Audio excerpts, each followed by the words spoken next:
High school football on Minor Mountain James H. Buck Harless Stadium. Tonight it's the battle of unbeatens. The Logan Wildcats taking on your Mingo Central Miners.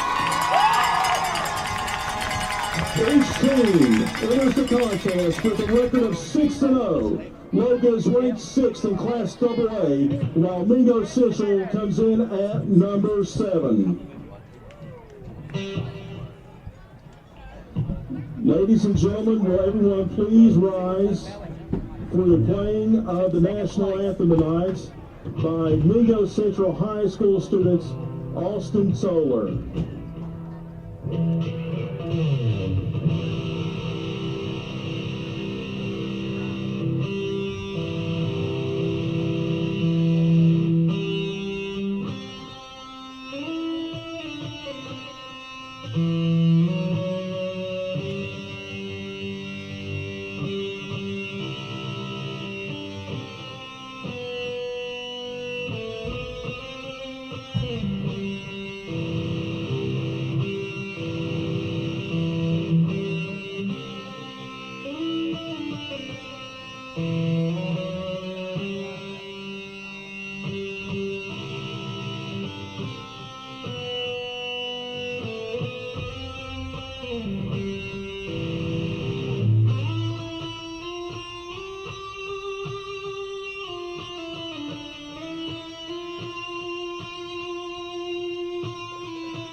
place where I trace my blood. There I read on the hillside trail. Never leave me alive.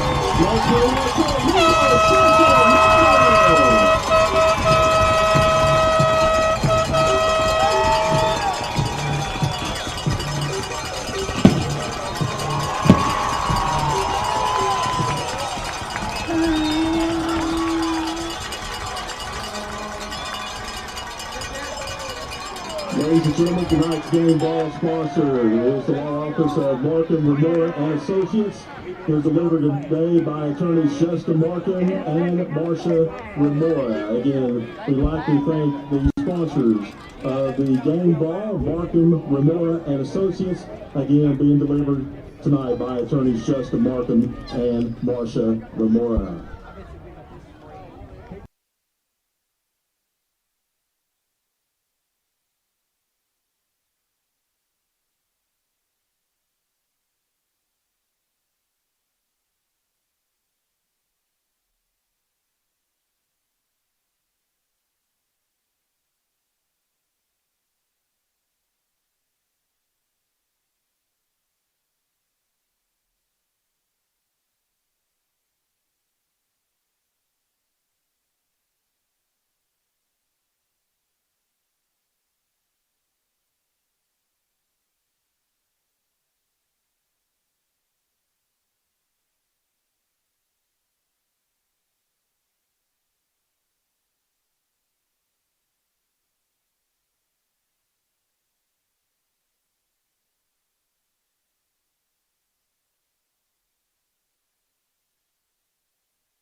Howdy, howdy, everybody. It's Cody Toller of Mingo Central Live. Braden Martin here. And I'm Dakota Jesse. Guys, you already know who it is. It's Mingo Central Live, and we're bringing you back to another game. We're at James H. Buck Harless Stadium. This one is against Mingo Central Miners and the Logan Wildcats. Both teams are...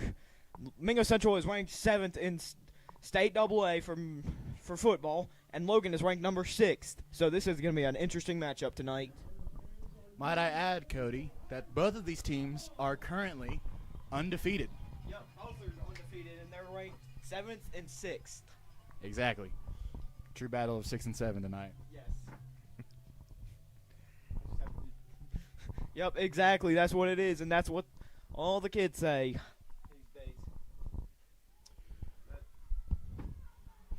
And now number 24, Aiden Burke's going to be taking it. He's got the kickoff return, and he's going to be taken down. At the 40, around the 50-yard line. Nice kickoff return there by Aiden Burke. Nice start for this Miners drive. Yeah, absolutely. Aiden Burke is probably one of the best players on this team right now. You know, also recently, for anyone who may not have noticed, Aiden Burke also recently got an offer to play for Marshall University. So we look forward to see all the different offers that Burke's able to draw in here in the next couple months and to see ultimately where he's going to commit to play college ball at. Yeah, he's a senior right now, right? Yes. Yeah, so we'll just have to see how good he really can do on Marshall in the upcoming years. Now, number 7, Jameer Knuckles. He's going to be lined back as the quarterback tonight for the Miners. Right now, alongside him, number 24, Aiden Burke. And there's going to be trips receivers up top, single down bottom to start off. 1st and 10 here for the Miners. Ball on the 48-yard line. Knuckles gets it. He's going to toss it out. Number 3's got it, and it's going to be a pickup. Give him about a yard on the play. It's going to be number 3, Kazai Joplin, on the reception. Yep. Seems like some of the main names you hear on here are Jameer Knuckles, Aiden Burke, Bam Coleman, and I don't know. I forgot his name. There's a lot of players out there tonight that are. Yeah, there's too many good players on the Miners right now. And the refs are going to blow that one dead. First flag out on the play. First flag of the game so far. Have to see what this one's about. That is delay going a game to be against Central. Move them back 5 yards.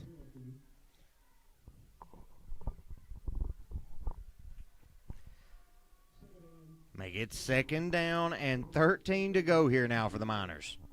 Yeah, those penalties, if you've seen any Miners games this year or last year even, you know that penalties have been destroying the Miners. Yeah, that's something so far this season. Mingo Central's done a lot better job of being able to manage that, to keep hold of it. We're going to see how that comes into play here tonight against these Wildcats. Logan Wildcats also, we've talked about this being a good game. Like we've already mentioned, Logan is also undefeated here as Knuckles gets it, drops back to pass, guns it out to number 8, Bryant, and that's going to be a flag on the field. I believe that's going to be against the Wildcats here. Let's see what this is going to be. Just got to keep an eye on the white hat ref there.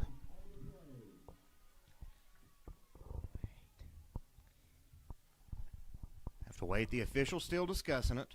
Yep, just give them their time. Here we go. Moment of truth. Let's see what the ref has to say.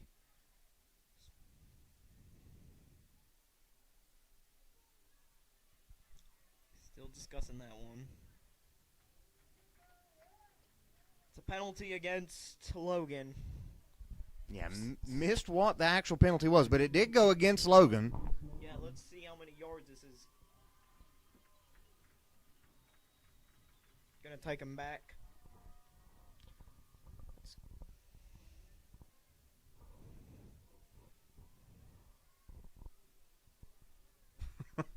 We all sit in silence here, still waiting to see where this ball's going to be spotted at now. That is going to move the chains, so that's going to bring up a 1st down for Mingo Central.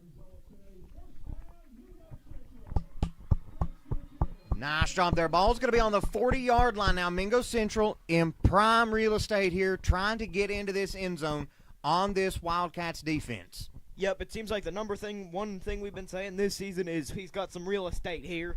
And it looks like Central's already got some off to the start. Here we go. Ball snapped, and then he stopped at the 46-yard line, I believe. 44.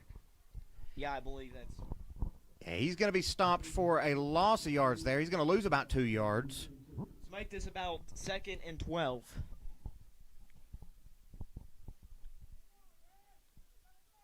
Again, that was number 20, Bam Coleman.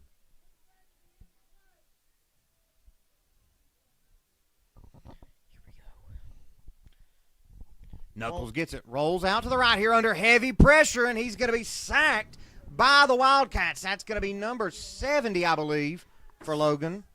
Have to see who that is. Number 70 for the Wildcats is Rob Ball. Nice sack there by Logan, bringing up a 3rd down and long here for Mingo Central. Yeah, so on 4th down, Central is probably going to have to go for a punt here. 3rd down and 17 to go here for Mingo Central. Yeah, this is pretty risky for him to go for it.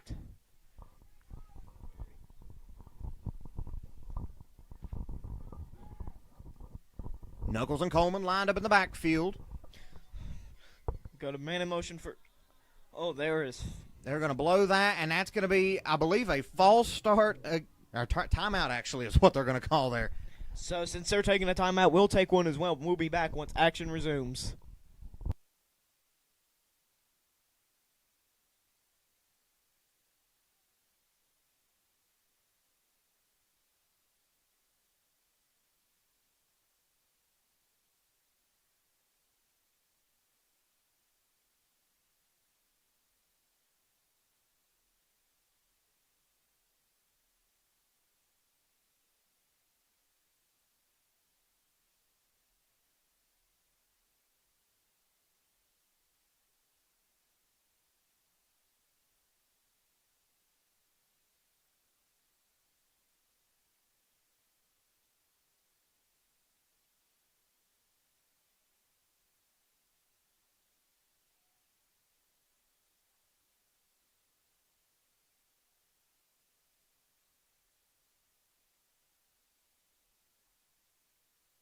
Here we go. All right, we're back in action right now. Central's about to get lined up.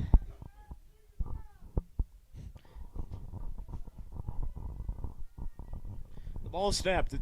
He's going to throw it to number 3 for Miners. Oh, he might have some real estate here. 30, and he's stopped at the 26-yard line. Beautiful pick up there by number 3, Keziah Joplin for the Miners. That's going to move the chains for Mingo Central Miners. First down. Yep. Joplin, Knuckles, Coleman, and Burke are some of the 4 main players on this team right now.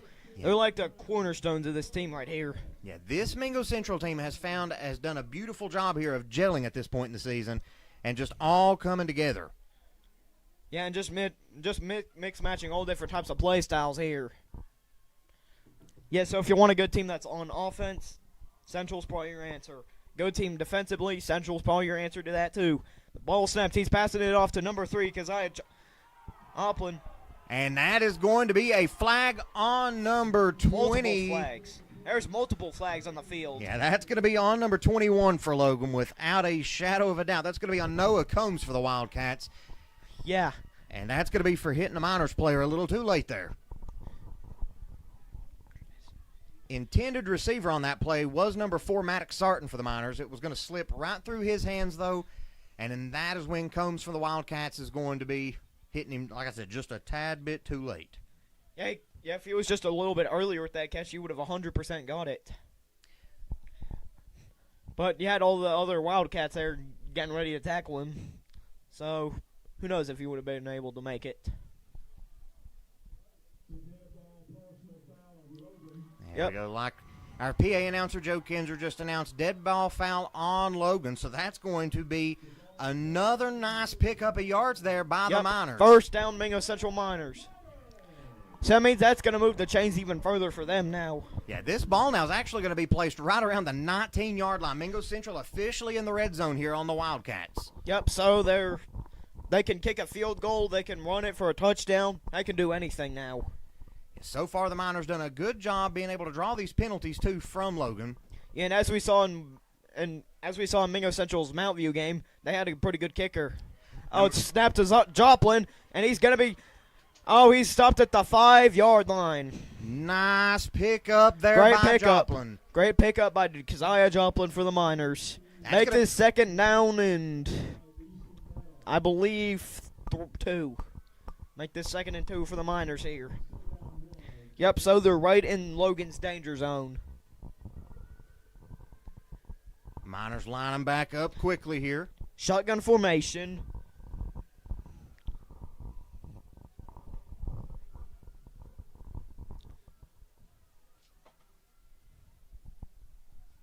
Ball snapped. It's handed off to Knuckles. He's going to make it in. Touchdown, Mingo Central! The refs are actually going to rule that one short here. Oh, never mind. The whole Mingo Central fan section all stood up at the same time. Yeah, I thought that was a touchdown because it's definitely going to bring up a 1st and goal, though. We know that one for sure. Yep, so make this 1st and 1, I believe. Or maybe a 1st and a yard, pretty much, for Mingo Central. Yep, they pretty much have to travel a single yard. And if you've seen in any of Central's past games, they use the tush push pretty effectively. Oh, and they're going to rule that one a touchdown. Touchdown, Mingo Central!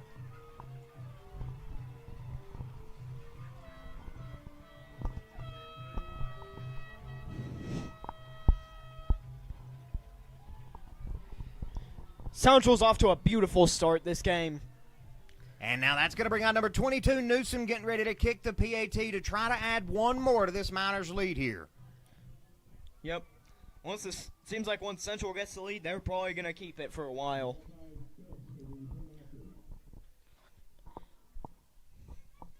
But however, in this world, nothing can last forever. And that kick is going to be good. So that means make this 7-0.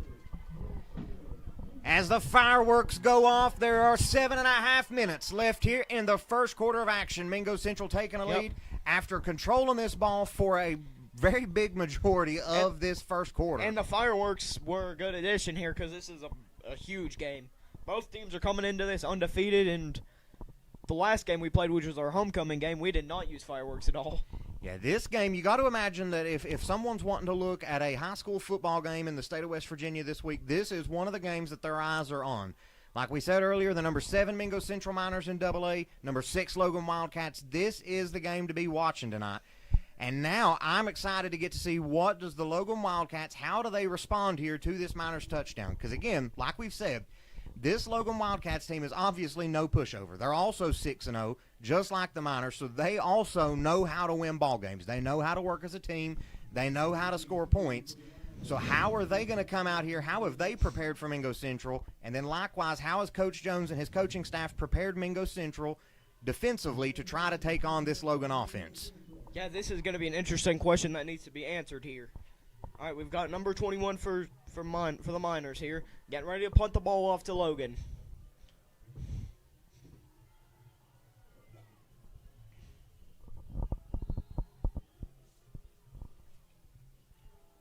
The clock is ticking. Play clock is ticking. It is punted, and that's a really low punt. That was a low punt, and it's picked up by number 12 for the Logan, and he's going to be stopped at around the 38-yard line. You got to wonder if that was a design kick like that or if it just came off the shoe a little bit wrong for Newsom. Regardless, though, that's going to set the Wildcats up here at the 39-yard line to start their drive here. Yeah, that's still pretty good, even if it was a pretty low kick there. That was still pretty effective at getting them back quite a ways, even if that kick was really low. Now, this Logan team, once they turn around a little bit and I can see their numbers, I'll be able to announce who's out there right now.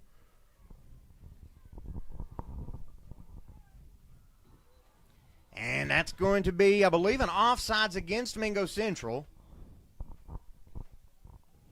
So that means they're going to be moved up to the 44 here. 44, 43. They are actually going to call that a false start against Logan, so that's going to back them up 5. Ooh, make this 1st and 15 for the Wildcats. I say, when I heard the whistles blow, I saw some Miners defenders kind of putting their hands up on their helmet. So I figured that they were admitting that they had jumped off sides there.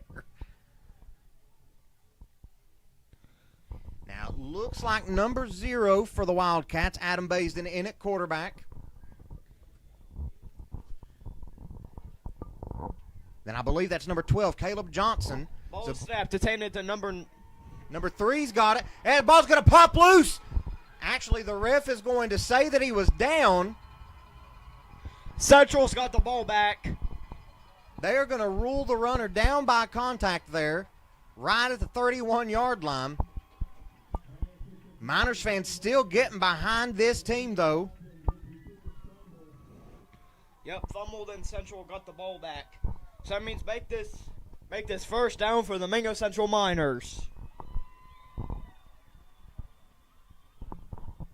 So Yeah, I believe and I've seen enough football to know that one single fumble can kill the whole game for you. Yeah, I believe we've got 2 different rulings by the refs here. The ref on the near sideline, they are going to say it was a fumble recovery. The ref on the near sideline, though, was ruling that Logan was down. But that is going to make it Mingo Central ball now. Yep, that's a 31. This is definitely some murky waters for Logan here. Logan's definitely in some murky waters as of now. We're going to have to see. I believe that Logan's coaching staff's wanting to talk to the refs. Because, again, there were 2 different calls out there. The ref on the near sideline to us was saying that Logan's player was down. That was number 3 for Logan with the reception, Alfonso Murphy. One official ruled that he was down, and then I believe the rest of them ruled that it was a fumble recovery. But on the scoreboard showing Central ball here. Yeah, I do believe. Just have to hear what the refs say about this. It is going to remain Mingo Central ball, but I believe that's what the Logan coaching staff was wanting to talk about, was just that difference in views there between the officials. Yep. Yeah, football can have some really confusing plays if you don't look at them hard enough. And that was one of them. Number 7, Knuckles, he's going to be lined up at the backfield all alone now as he's going to drop back to pass. He's going to gun it deep to Burke. And it's an incomplete pass. Intended receiver was number 24. for Central.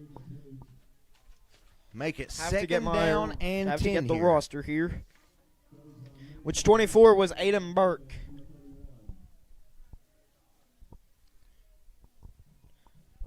So make this 2nd and 10 for the Miners. Number 22, Newsom. Coming in, number 4, Sarton. Coming out for the Miners. Substitutions.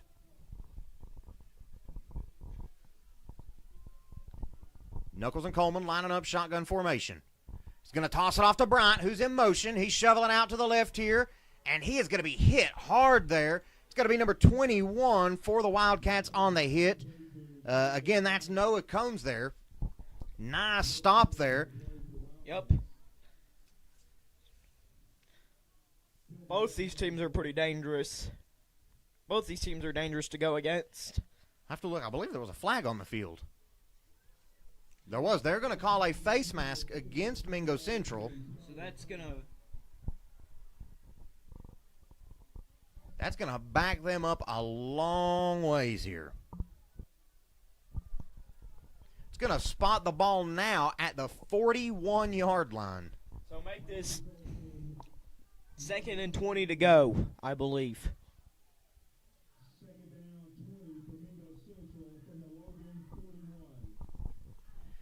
This Miners offense has a long way to go to get to the other sticks. However, they have 3 chances to make it here. Burke with the reception now. He's broke one tackle, trying to juke and jive. He's not going to get it. He is going to stay inbounds. Nice little pickup there. Yep, they're going to spot this one around the 34-yard line there. Make it about 3rd down and 13 to go here for the Miners. Yep.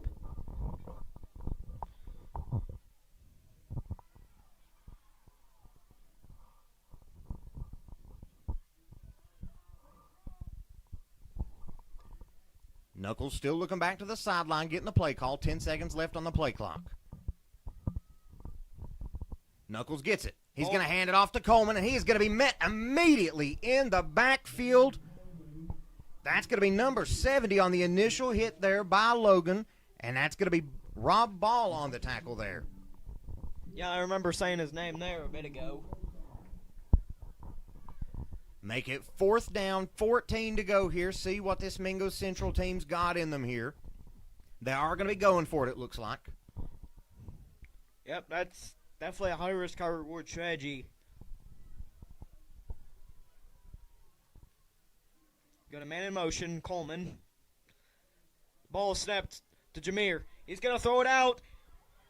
And it's handed off to Burke. He made it. He got the 1st down. Beautiful pass there by Knuckles and a great reception. Outstanding pass by Knuckles there. And it's off to Aiden Burke. Make this 1st and goal for Mingo Central. That ball is going to be on the 2-yard line. Yep. Logan's in even murkier waters now.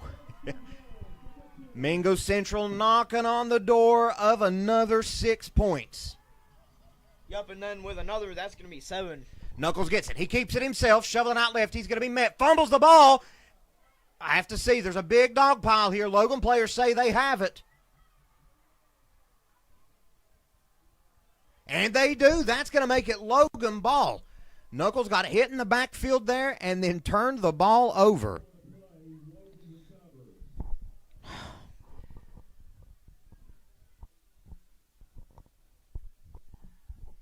So make it now 1st and 10 for the Wildcats. Ball on the 9-yard line. Logan's got a long field ahead of them. Yep, 91 to go.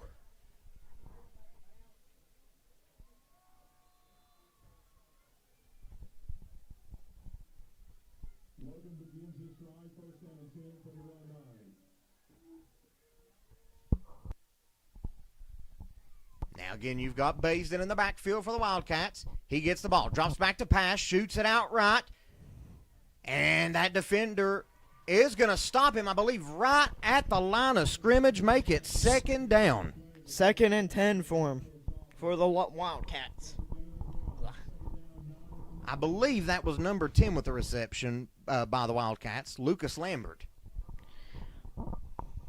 Yeah. Right Right under 4.5 minutes left here in this first quarter. Mingo Central with a small lead, 7-0. Yep, and they're looking to expand that even more. And Logan's also looking to catch up too. Once again, Baisden drops back to pass for Logan. Gonna gun it to number 2, and it's gonna be an incomplete pass. Almost intercepted by number 23, I believe, from Mingo Central. And that's going to be Donovan Valdalamar. Nice job by Valdalamar getting in there, disrupting that play. That brings up 3rd down and 9 to go here for the Wildcats. Can this Miners defense come up with a stop they need?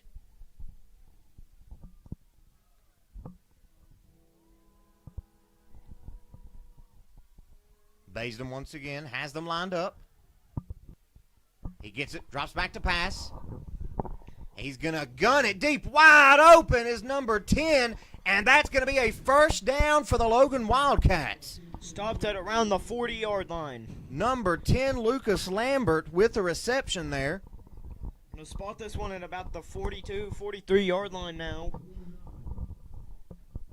Nice play there by Logan Lambert. Wide open out in the defense there. Yeah. He could have been tackled by just about any one of the Miners there. Again, Baisden's going to be joined by number 7, Levante Keeney, in the backfield for the Wildcats.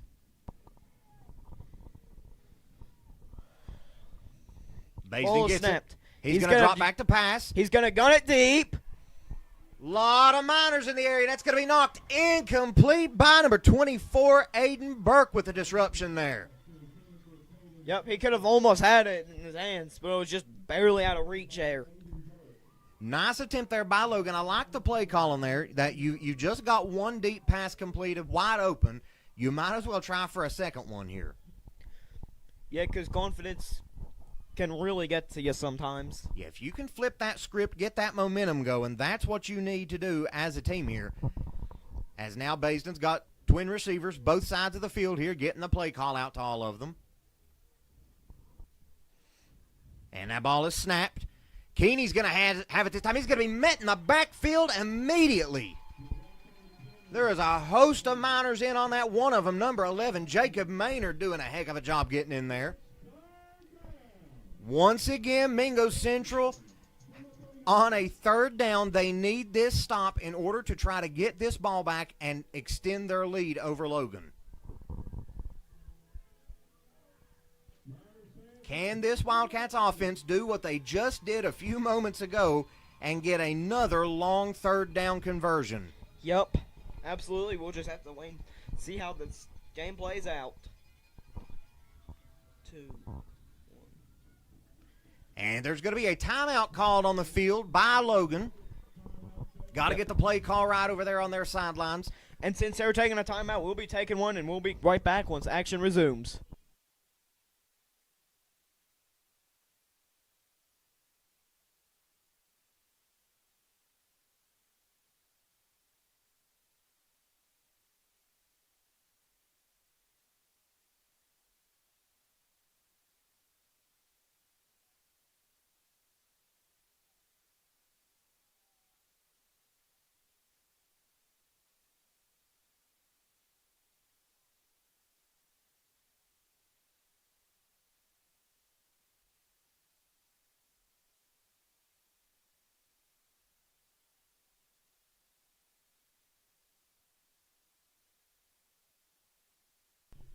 And we are getting ready to resume action here to see whether the Logan Wildcats can get this 3rd down conversion.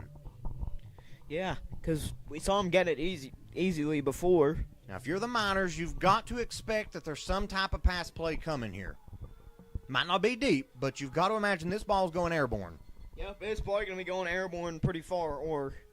Yep. Baisden drops back to pass under big pressure, just shoots it up in the air, and Lambert is wide open once again. That is going to be another massive 1st down there by the Wildcats.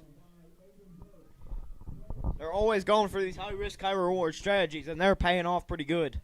Now, looks like Logan is going hurry up here. 41-yard reception there by Lambert. Yeah, that's insane. What's equally as impressive is the fact that Baisden got that up with about 3 Miners defenders right up in his face. That was a heck of a shot downfield. Now it looks like there's a little bit of cushion room out on that top side of the field there. Baisden gets it. He's going to pass it to number 10. Lambert's gone once again, and that's going to be another first down for the Wildcats. Whew. Now it's the Miners that are in murky water now. Yep, that single fumble might have just killed the Miners here. Logan has done an incredible job capitalizing on that turnover and getting this ball all the way down the field in just a few plays. Now Baisden, hey, he's got it. He's going to muff the, and he's going to be taken down immediately by the Miners in the backfield. He's going to go all the way back to, it looks like, about the 13-yard line. So now it is going to be second down and goal from the 13-yard line now after that loss of yards.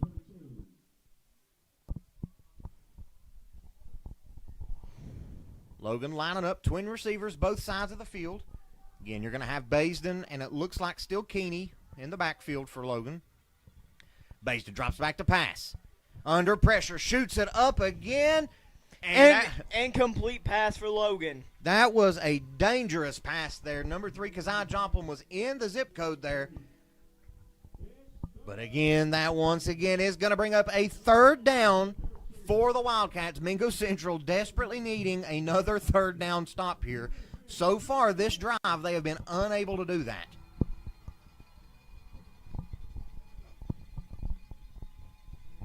Baisden now looks like he's going to be lining up all by his lonesome in the backfield now. Ball's going to be snapped. Oh, It's going to be a screen pass.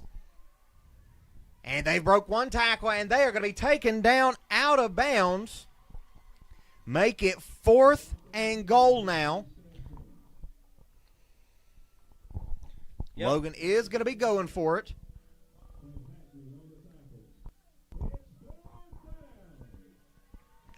So Central's got to try and do something here. Central's got to pull something off here. Yeah, and the Central fans tonight are pretty ecstatic tonight. Baisden and Keeney lined up at the backfield as the Miners fans go wild making the noise. And there's going to be a timeout called on the field by Mingo Central. Coach Jones wanting to make sure that everyone's on the same page to try to get a 4th down stop here deep in their own territory. 41 seconds left here in the first quarter. Mingo Central still with the lead 7-0, but Logan looking to level it up here. And since they're taking a timeout, we'll be taking one as well, and we'll be back with action resumes.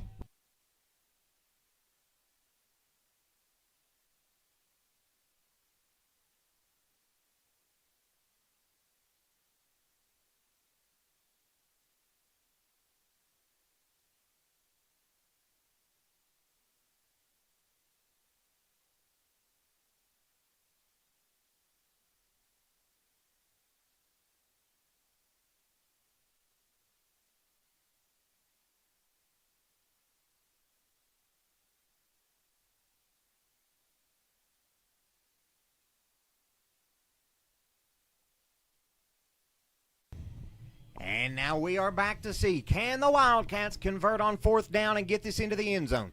They have to score here or they turn the ball over. Yeah, this is definitely murky waters for both sides here. Do like to use the murky waters phrase quite a bit here. Baisden's going to be lined up by himself. He He's drops gonna- back to pass. Got nobody Gonna open. get deep.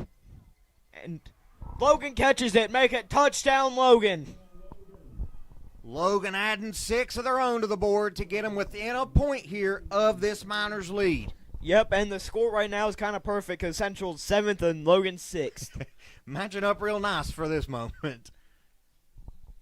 They scored, leaving 34 seconds left here in the first quarter. Looks like Logan is going to be attempting their own PAT. Have to wait to believe that's number 5, Braden Craddock. getting ready to kick it for the Wildcats. Ball snap. Kick is up. And it's going to be good. Add one more for the Wildcats. We are now all tied up at 7 here at James H. Buck Harless Stadium. 34 seconds left here in the first quarter. We're going to take another quick little break, guys. We will be back when action resumes.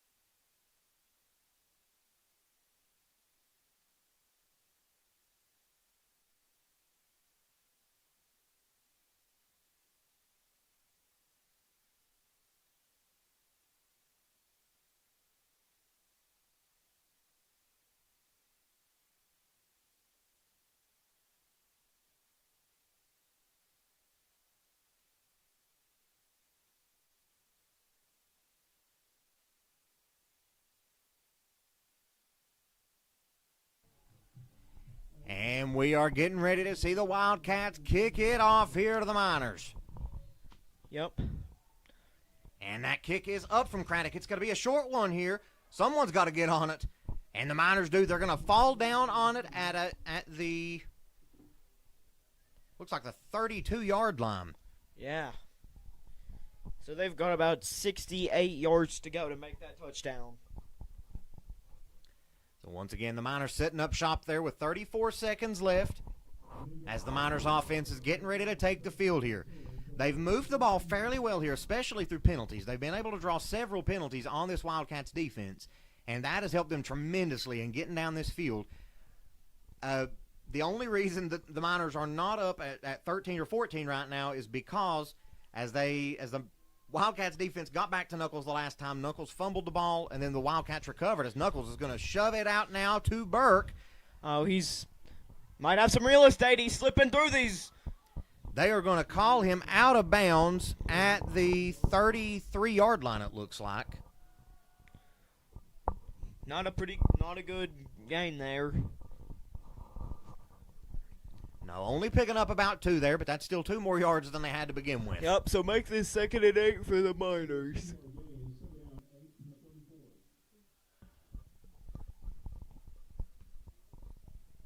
Now Knuckles line him back up once again. Number 20, Coleman in the backfield with him now. Shotgun formation. Ball snapped. He's throwing it off. He's gunning it deep to number 4. He might have some real estate here.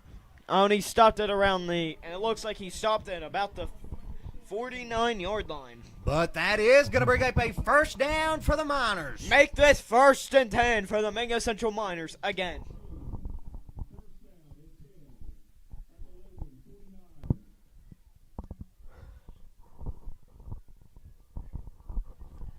Clock is running here. Knuckles gets it. Drops back to pass. Going to throw a short one to Burke. Oh. Burke's going to juke one receiver. Still going with it. That's going to be a nice pickup there by the Miners on that play. And that's going to be the end of this first quarter of action. We are all tied up here at James H. Buck Harless Stadium. And we will be back once action resumes.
And we are getting ready to see how will Mingo Central start off this second quarter of action.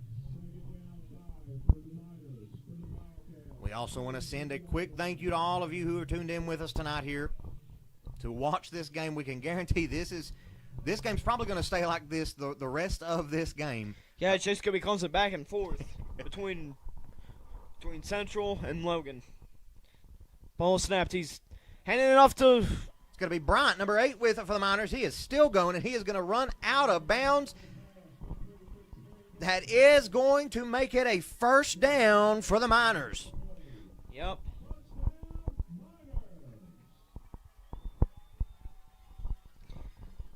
They're at the Logan 40-something. They're at Logan's 38, I believe. No, it's on the 36.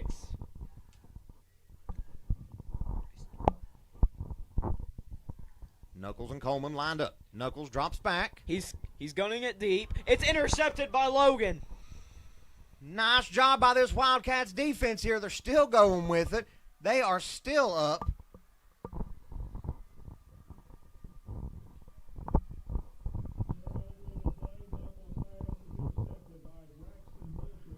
Braxton Wolford with the interception there by the Wildcats. And this is once again going to be a turnover for Mingo Central.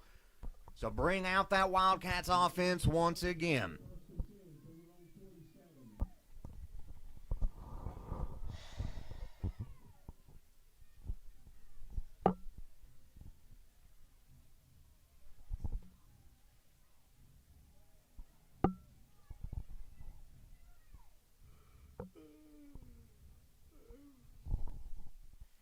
Baisden lined up in the backfield, shotgun formation, twin receivers, both sides. He's going to drop back to pass. He's gunning it deep. Almost intercepted by the Miners. They would have almost had it back there. Number 1, Bo Hatfield in the area. And number 3, Keziah Joplin, both in the area. That's going to make it second down and 10 here now for the Wildcats. There's going to be a flag out on the field. I don't see where, though.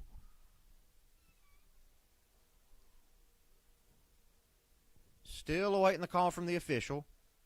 It's going to be a holding call against the Wildcats, so that's going to back them up. Make it second down. And 20. Actually, they're going to keep it first down. First down and 20 now for the Wildcats. Baisden lined up, shotgun formation. He's probably going to go for another pass play. Oh, They're going to hand it off here this time to Keeney. Keeney is going to be met, though. He's only going to pick up about a yard on the play. A yard or two. Yeah. That's not going to get you too far in high school football. Logan lining back up once again. Again, number 0, Baisden, and number 7, Keeney in the backfield, shotgun formation here. Second down, 17 to go for the Wildcats.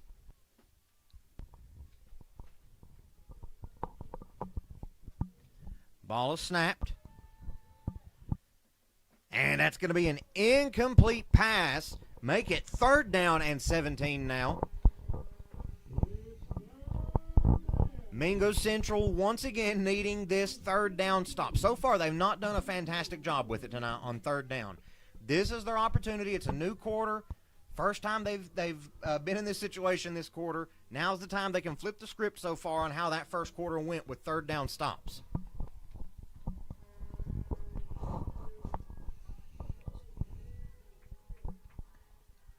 Baisden lined up, shotgun formation. Ball is snapped. He's dropping back to pass. He is looking deep, and that's going to be another incomplete pass. Incomplete pass. Intended receiver was number 5, Braden Craddock, but that is going to bring up fourth down, and the Logan Wildcats are sending out their punting unit.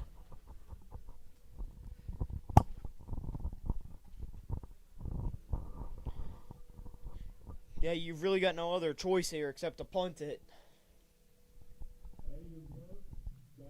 You got number 24, Aiden Burke. back deep to receive here this punt for the Miners.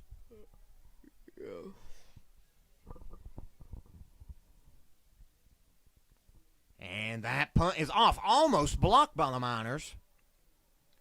As now they're just going to let this one roll. And that's going to be spotted down at the 34-yard line. That's where the Miners are going to set up shop here. We're going to take a quick little break, guys, and we will be back to see the Miners offense.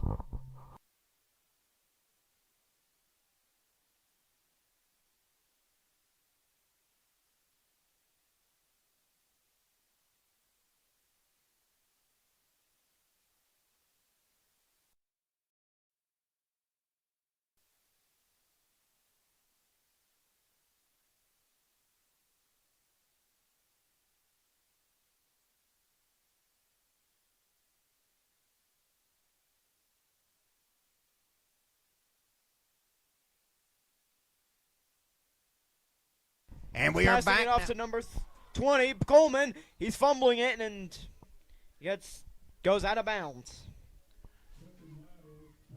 And they tried a little hook and lateral there. Almost messed up, though. Almost ended up losing possession of the ball.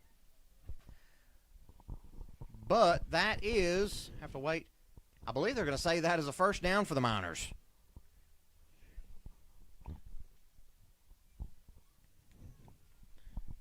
Good work by the Miners offense here.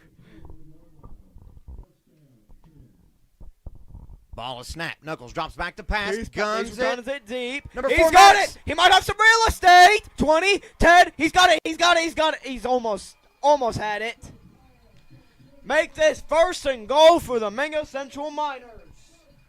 What a pass and reception there by the Miners. Outstanding work. Incredible job there by number 4, Maddox Sarton, maintaining possession of that ball and getting it all the way down into the red zone here for Mingo Central. Sarton also needs an honorable mention here tonight, too. Yeah, he has been so far all over the field. Not necessarily always the receiver, but he's always out there making blocks, doing what's needed to do to try to get these extra yards for this Miners offense. Now Knuckles, he's going to get it. He's going to fake the handoff to Coleman. He's got it, and that's going to be a touchdown! Touchdown, Mingo Central! Make this 13-7 for the Mingo Central Miners. Nice job there by the Miners, adding 6 to their score here tonight. Yep, against the Logan 7.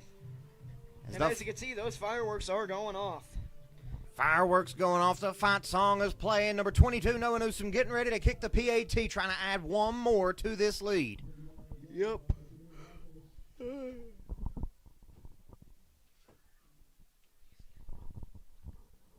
And the kick is up. It is good. Add one more to this Mingo Central lead. Make it 14-7. 9 minutes, 57 seconds left in the first half of action. This has been a nail-biter so far, so don't go anywhere. We're going to take a quick little break during this switch of possession here. We will be back in just a moment.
And we are back as Newsom is going to kick this one off. Low kick again.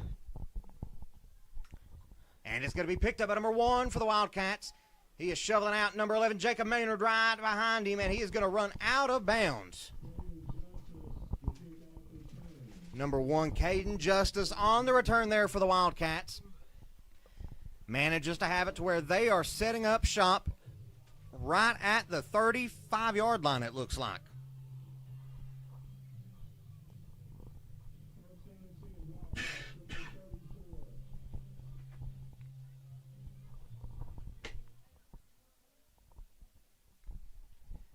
Now number 0, Baisden, going to be lining up in the backfield with number 12, Caleb Johnson, as the running back.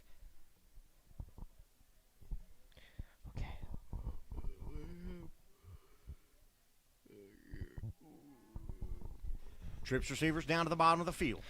Ball is snapped. He's going to pass it off to number 1. Number 1. And that's probably going to stop him at the line of scrimmage. Yeah, make it 2nd down, no gain, no loss. Number 1, Bo Hatfield with a stop there for the Miners.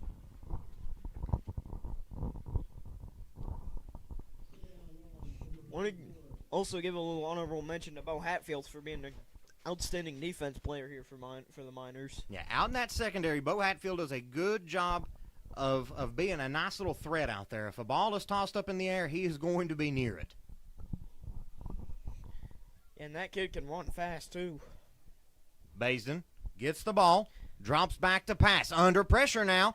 He's gunning it. Almost intercepted, but it's going to be an incomplete pass. Once again, just like we were saying, number 1, Hatfield, almost getting up there and coming down with that one. But that's going to make it 3rd down here. Mingo Central once again looking for another 3rd down stop. Yeah, both these teams are very well-rounded in defense and offense. Yeah, if you have tuned into this game expecting a blowout one way or another, actually there's going to be a flag out on the field. I'm not sure, real close to the sideline. Ref and Coach Jones going back and forth.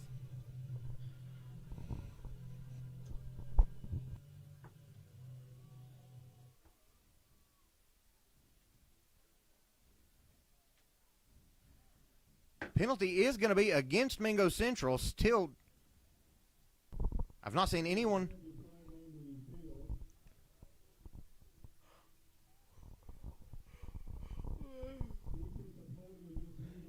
They're going to call a defensive holding against Mingo Central, so that is going to make it a 1st down for the Wildcats.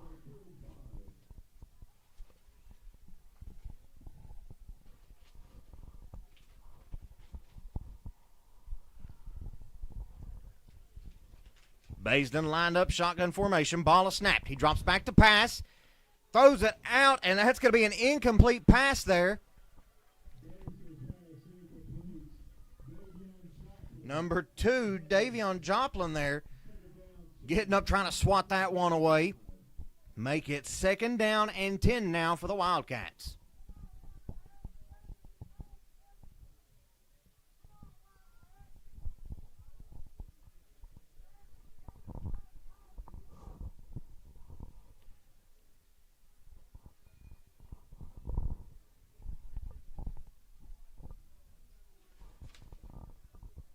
Baisden and Johnson lined up, shotgun formation once again. Trips receivers up top. Baisden drops back to pass. He's going to gun it deep here. Shoots. And it just slipped out of his number 10's hands. Right through the hands of number 10, Lambert, for the Wildcats. Yeah.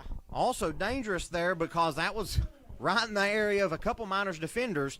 Nonetheless, though, that is once again going to bring up 3rd down for the Wildcats. Mingo Central looking for another stop here.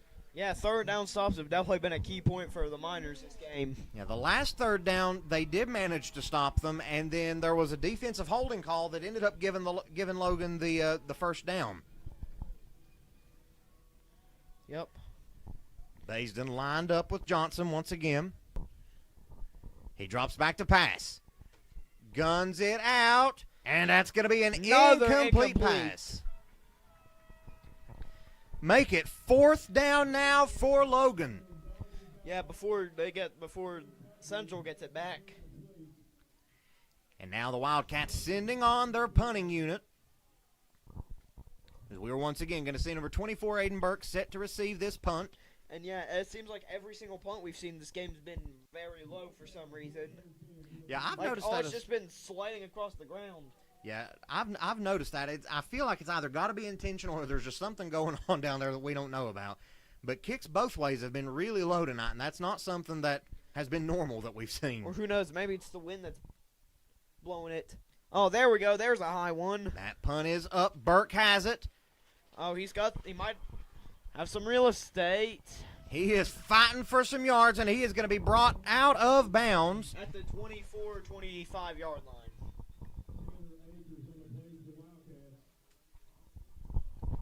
Mingo Central looking to extend their lead here on this drive. The opportunity to go up 2 scores right before halftime. So we're going to take a very quick break, guys. We will be back in just a moment.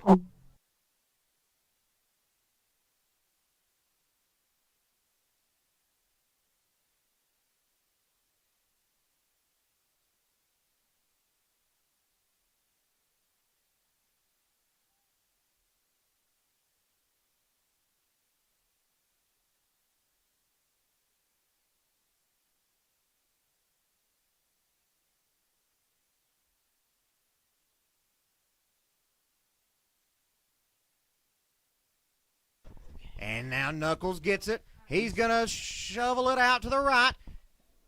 And there are some flags, I believe. No, they're going to call that an incomplete pass there. Ooh. The plan was to get it out wide to number 3, Keziah Joplin, and then trying to shoot it out deep. Yeah, and then possibly getting a touchdown. Yeah, ball just bouncing off the ground there to be an incomplete pass.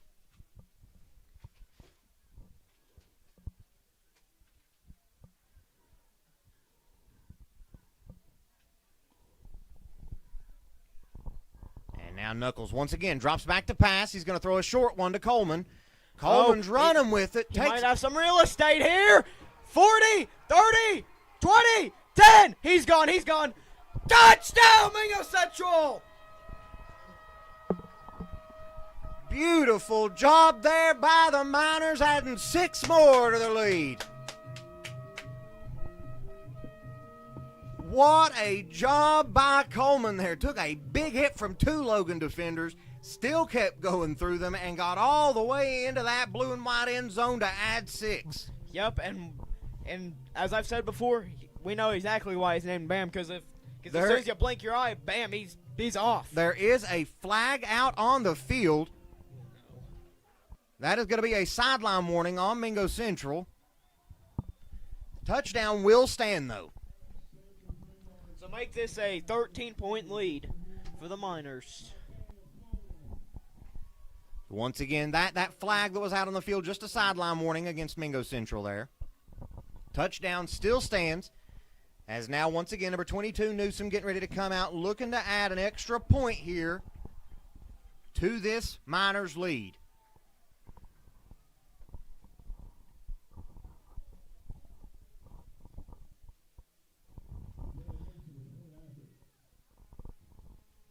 Ball is snapped. Kick is up, and it's going to be blocked by the Wildcats.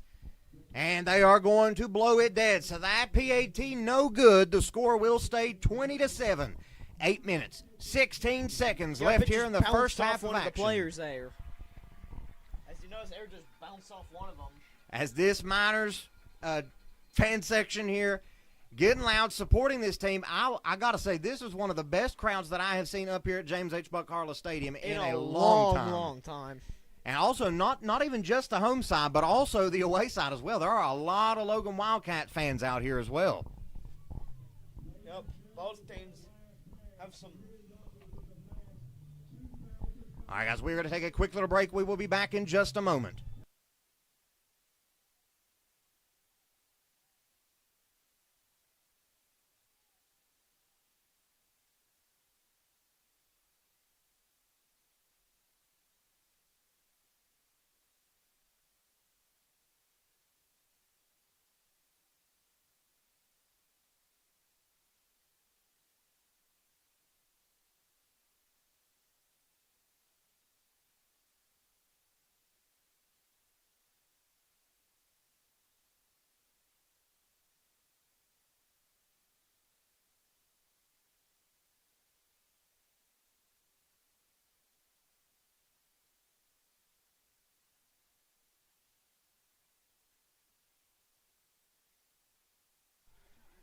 And the kick is off. And it's another low one. Now the Logan receiver there, number 1, struggling with it, still up on his feet though, and he's going to be brought out of bounds. Looks like right at the 26-yard line. Yeah, and that's about 74 yards they got to go to get that. That's where the Wildcats are going to set up shop on this one. Nice job there by this Miners kicking team, getting that ball into a spot of the field where there were no Wildcat receivers there.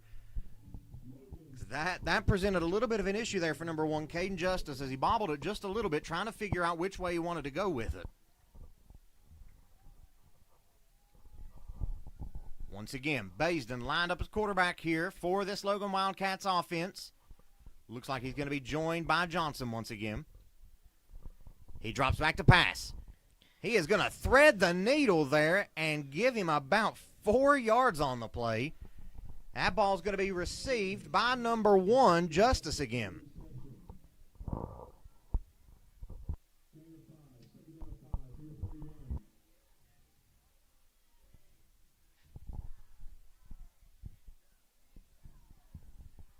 Johnson and Baisden lining up again, shotgun formation. Twin receivers, both sides of the field.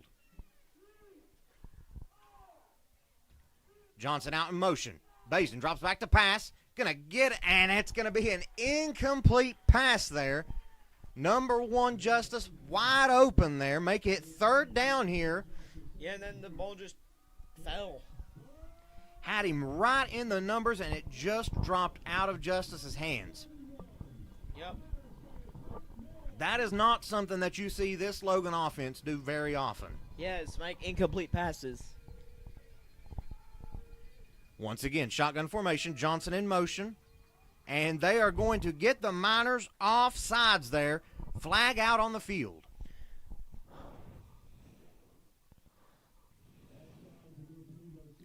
That is going to be offsides against Central. And that will give Logan the 1st down.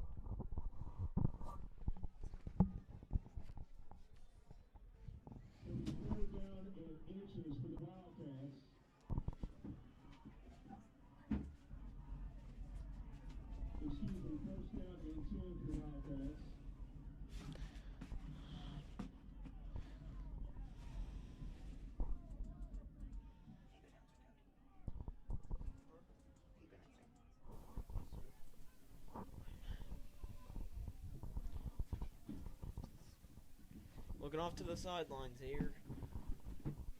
Just have to see what they are looking to the sidelines about.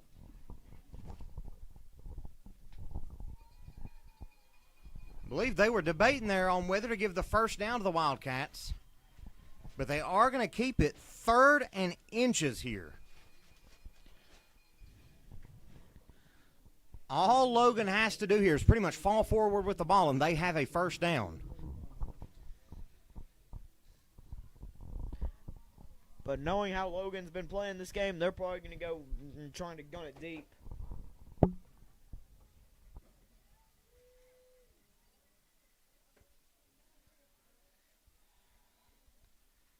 Now it looks like they...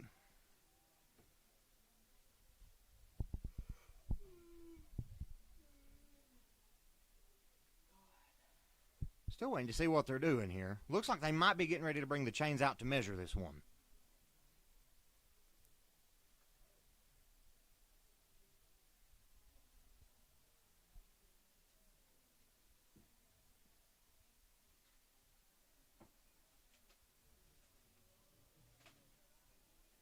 Mingo Central is back in action next Friday night on Minor Mountain. And for the first time, Lincoln County will come to the box.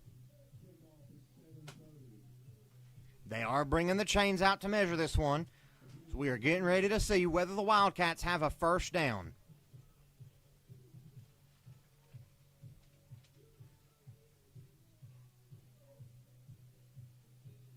And they are going to have a 1st down. That'll move the chains for the Wildcats.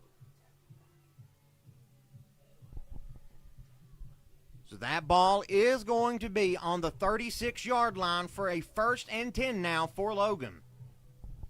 7.5 minutes left to play in the first half. Logan down 2 scores.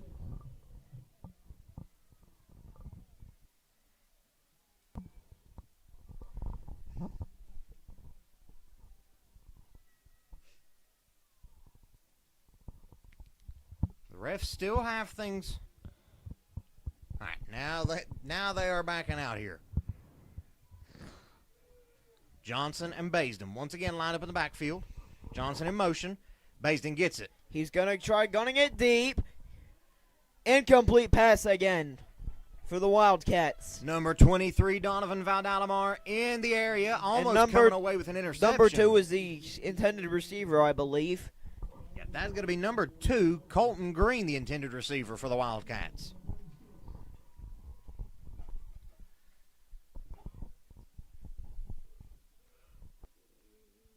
Baisden looking to the sideline, getting the play call.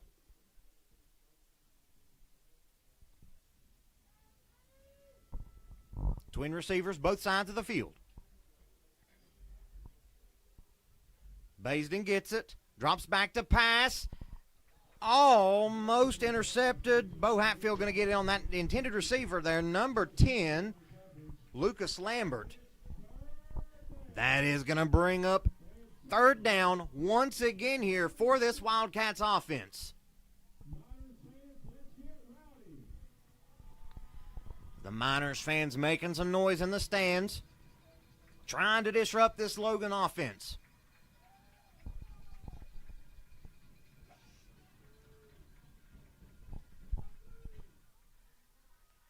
Baisden drops back to pass, guns it deep.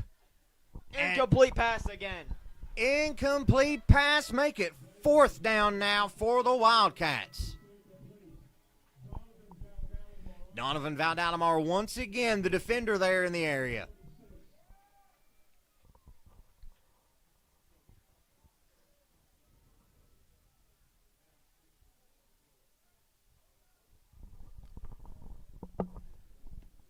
Burke set to receive the punt here for the Miners.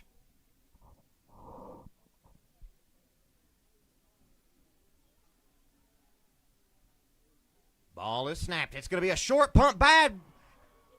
Miners might have fallen on it. And they do. Mingo Central going to come up with that ball. The punt did not happen. The punt was just a little short there. Punter not able to get it in his hands. Mingo Central managing to come away with that turnover there by the Wildcats. Make it 1st and 10 now. Mingo Central setting up shop at the 27-yard line. That is the momentum boost that you need if you are this Miners offense. With 7 minutes left, you have the opportunity to go up 3 scores here if you can get into the end zone again. Knuckles gets it, hands it off to Coleman. Coleman's driving with it. Going to be a nice little pickup there. Give him about 3 yards, it looks like.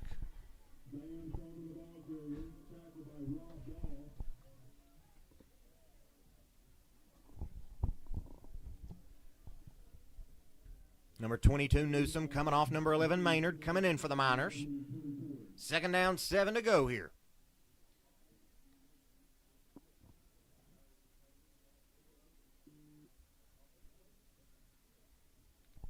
Knuckles and Coleman once again lined up shotgun formation. Twin receivers down bottom. Knuckles gets it, drops back to pass, and they're going to rule that an incomplete pass. Intended receiver there, number 4, Maddox Sarton for the Miners. Make it 3rd down now for this Miners offense.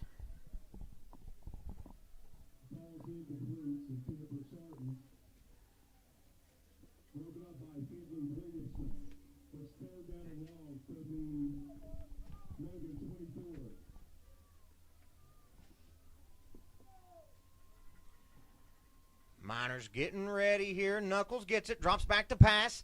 He's gunning it deep to Joplin, and it's going to be caught. That is a completed pass.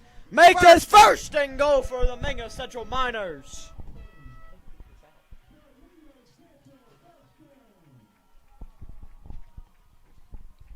Beautiful pass and reception there on the connection from Knuckles to Joplin.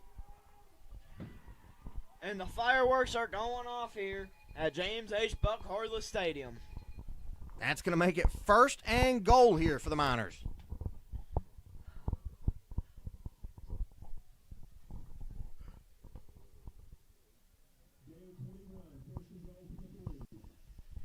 Knuckles is going to keep it himself, and he is going to be met.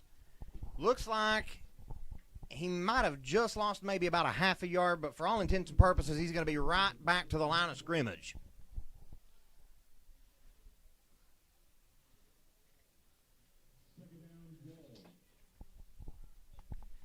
Second down here, ball on the 4-yard line. Knuckles and Coleman in the backfield. And they are going to throw a flag on that. I believe that's going to be an offsides on the Wildcats. And that is what they are going to call.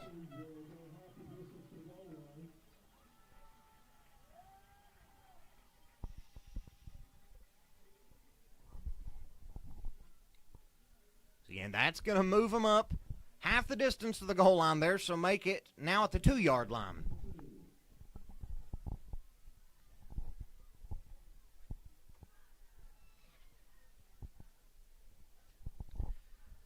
Lined up once again, trying to get it into the end zone. Knuckles is going to keep it himself. And he's got it!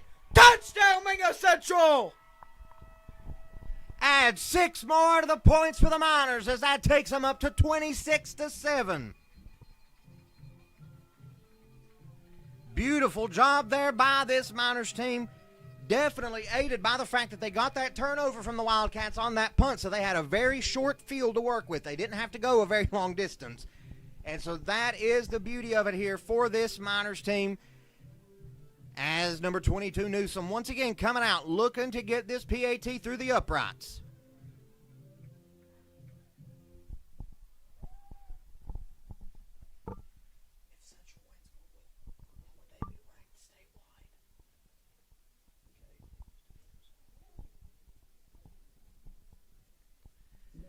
Touchdown is still going to stand. There was a flag on the play. It's going to be a personal foul against the Wildcats.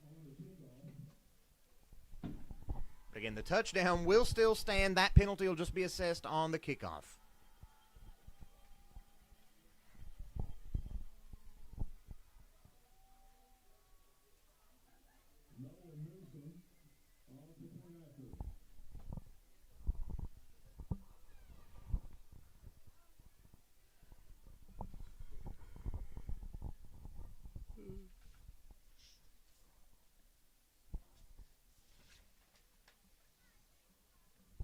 Now, number 22, Newsom. Ball is snapped. Kick is up. And that one's going to bounce off the uprights. No good. Once again, though, 5 minutes, 5 seconds left in the first half of action. Miners with a big lead, 26-7. We're going to take a quick little break, guys. We will be back to see what response does the Logan Wildcats have for this Miners defense.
All right, welcome back to the game here. We're going to have Noah Newsom punting off the ball here. It's another high one, finally. Haven't seen many of those. Handed off to number 1 for the Wildcats. And he's going to be running it. And there is a flag out on the field. I believe that may be a block in the back on the Wildcats. Yeah, so that's going to back him up even further now. Number 22, Newsom, also losing his helmet on that play.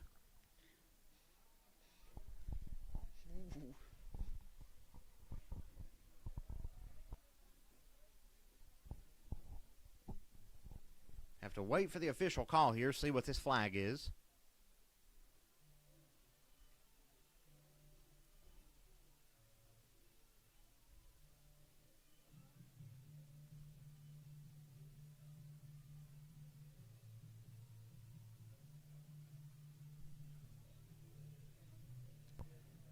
Still waiting for the signal from the officials here.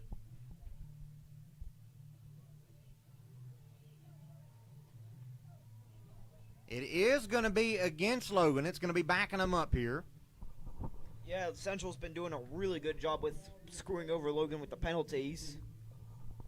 They've been doing a pretty good job there.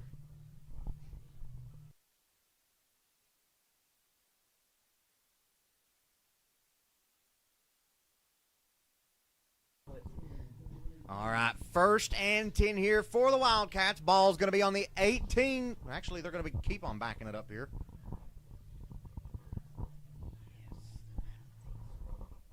That ball's actually going to be spotted, it looks like, at the maybe the 13-yard line.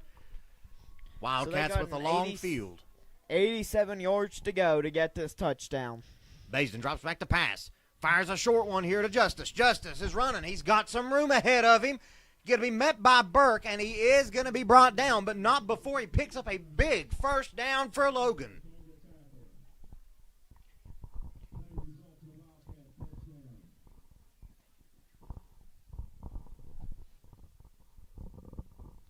Nice connection there, though, from number 1, Justice, and number 0, Basin.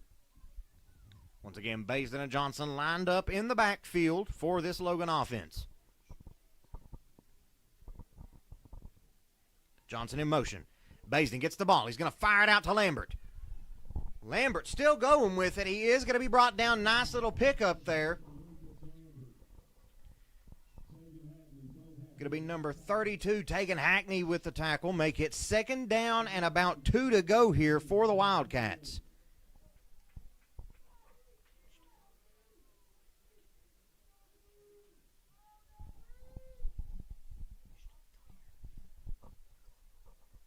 Baisden lined up, twin receivers both sides of the field. He's going to get it. Drops back to pass. Gets it to Lambert once again for the first down, and he's going to be brought down by a host of Miners.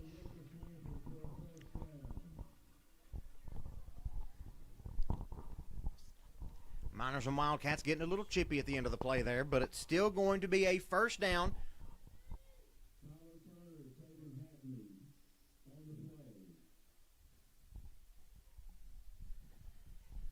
Ball now on the 44-yard line. Logan looking to try to get some points here before halftime. Time winding down, under 3.5 minutes left here in the first half. Johnson in motion. Baisden drops back to pass. Looking for it. He's got all day in the backfield. Guns it gunning it deep. And that's going to be an incomplete pass. Again. Dangerous pass there. And that definitely did not pay off for them. Yeah, that had 3 Miners defenders back there with him.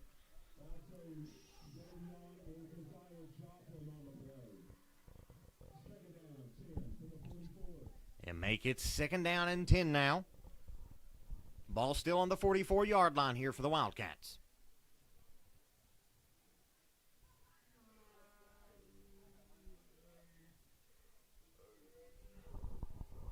Baisden gets it.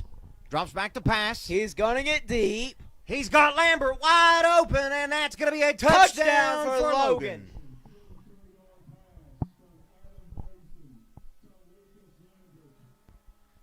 Lucas Lambert wide open back there. Nice job there by Baisden, fitting it right into that pocket to Lambert.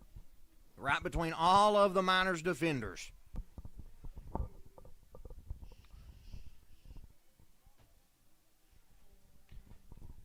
Wildcats getting ready to kick the PAT here. Once again, it's number 5, Craddock for Logan, getting ready to kick it.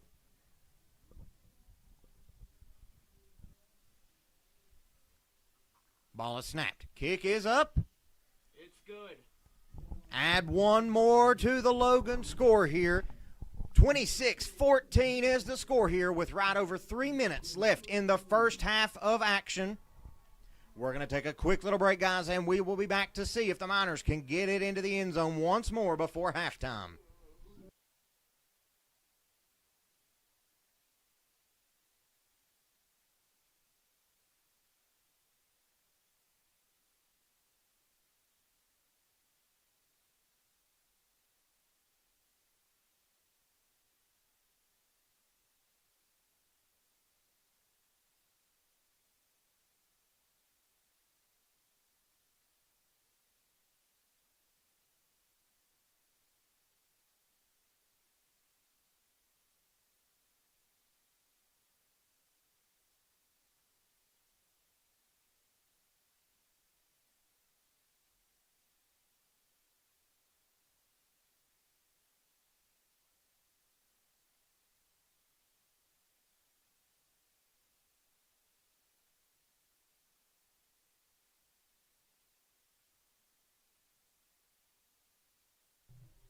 And we're getting ready to see the Wildcats kick off here. Miners coaching staff getting their players to scoot up some, and it is going to be a short kick, pretty much an offsides kick here. Logan is going to get it. They will have the ball once again.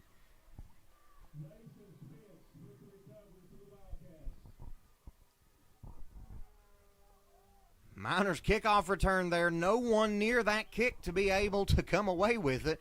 As now Logan is going to get the ball here at about the 37-yard line.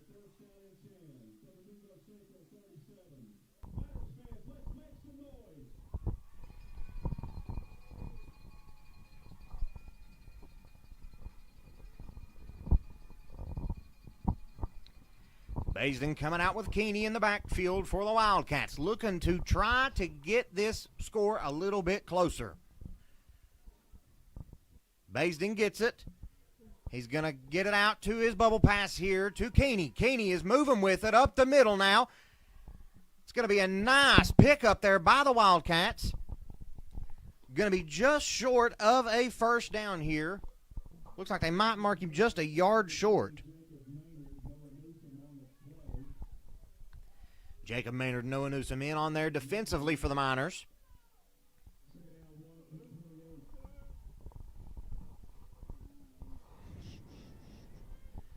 Baisden lining back up once again with Keeney. Twin receivers both sides of the field. Keeney in motion. Baisden drops back to pass. Under big pressure, he's going to get it out. That's going to be an incomplete pass.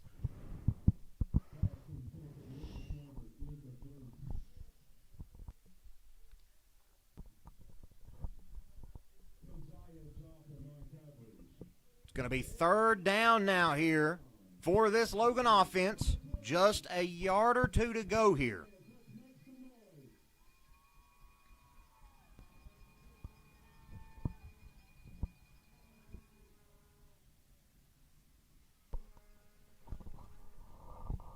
Baisden lining back up, gets the ball.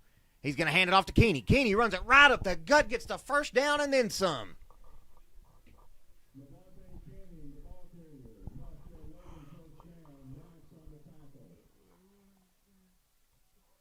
Looks like the ball is now going to be on the 24-yard line here for the Wildcats.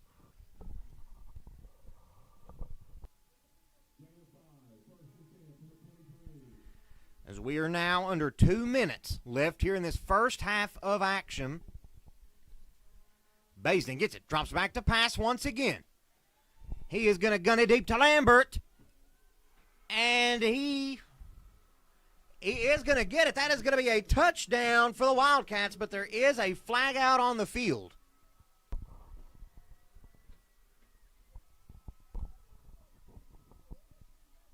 If I had to guess, this is going to be a pass interference on somebody or a holding on somebody. It is going to be a pass interference against the Miners.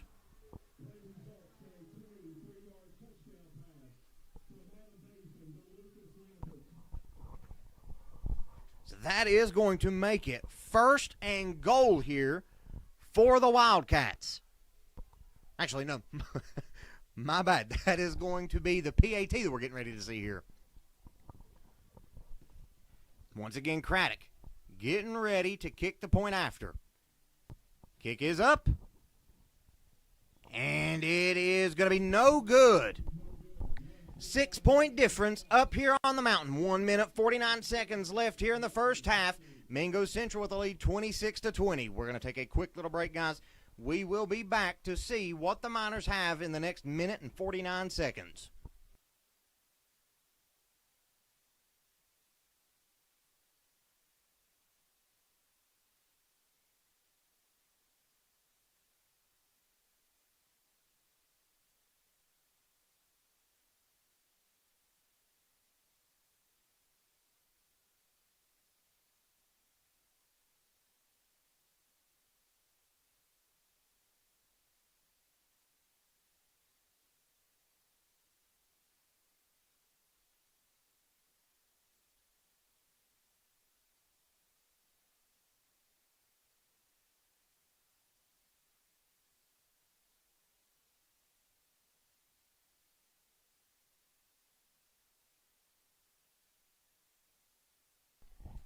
And we are back to see the Miners kickoff team here. Valdalamar, he's going to fumble it just a little bit. He is going to pick it back up, though, and he is going to fight his way all the way up to about the 27, 28-yard line. Yeah, Central's really been effective with using the referee just to get their way up to the field. So far, they've been both blessed and cursed by those yellow flags out there. A lot of these have benefited them, especially in that first quarter. Here recently, though, Mingo Central making a lot of mistakes and giving Logan a little bit more yardage than Coach Jones probably would like.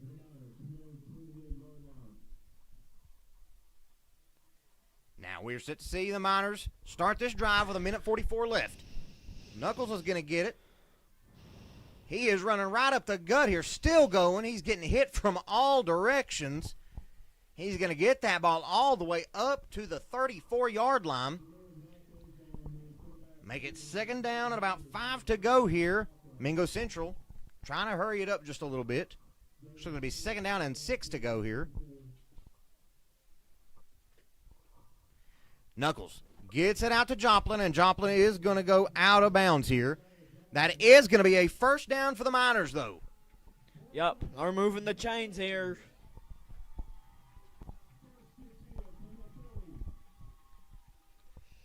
Looking back to the sideline, trying to get the play call. Miners trying to get back into the end zone here with just a little over a minute left. They want to try to take some momentum with them here into halftime. Knuckles gets it. Quick pass out, and that's going to be an incomplete pass. The intended receiver, number 4, Maddox Sarton.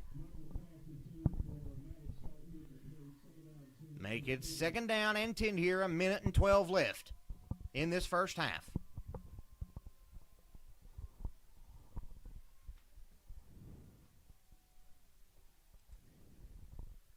Knuckles and Coleman looking back to the sideline. Looks like we're going to be lining up trips receivers up to the top of the field, single down bottom. Yep, that's the usual for Central. Knuckles drops back the pass. Under pressure, he's going to throw it out, and that's going to be another incomplete pass. Make it 3rd down and 10 with 1:07 left.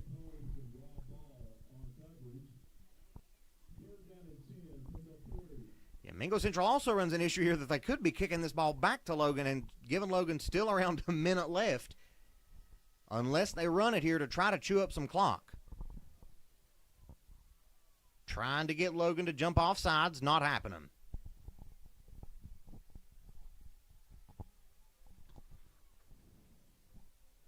Down to 3 seconds on the play clock. Knuckles gets it. He's going to hand it off to Coleman, runs it right up the gut. He's still going with it. They're going to stop him around the 49-yard line. Yeah, he is going to get just within a yard there. 4th down and 1 to go. Clock is still ticking.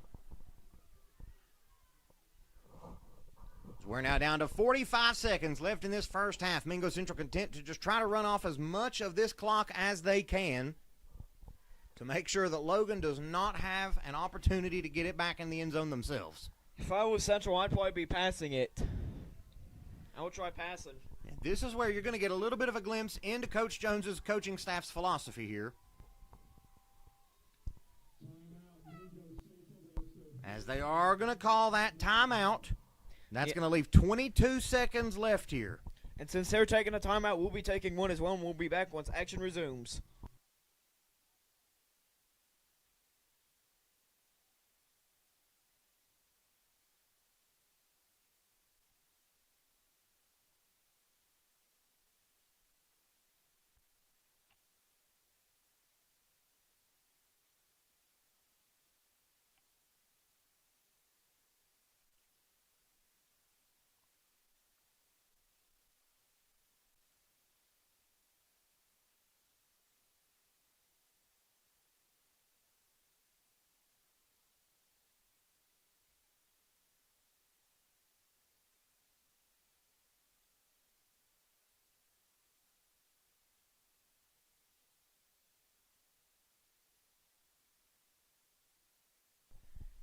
And now we are back to see. It looks like the Miners will not be punting this one off here. They are going to try to go for it, it looks like. Yeah, and if I was the Miners right now, I would probably be trying to gun it deep here. Or maybe gun it short. Now, this is where, like I said before the timeout here, you're going to get a little glimpse into the coaching philosophy here because they could run it, try to get the first down, and then just kill the clock out. Or they could try to gun it deep and try to get some points here. And they are. Knuckles is going to keep it himself, and he is going to pick up that first down.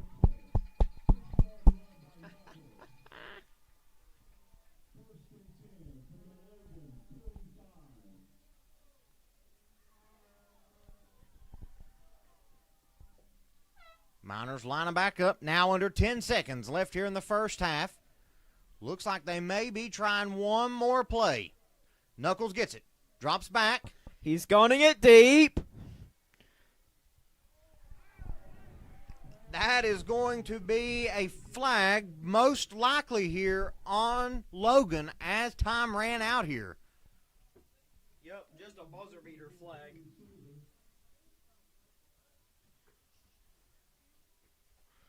We'll have to wait to see what they're calling here.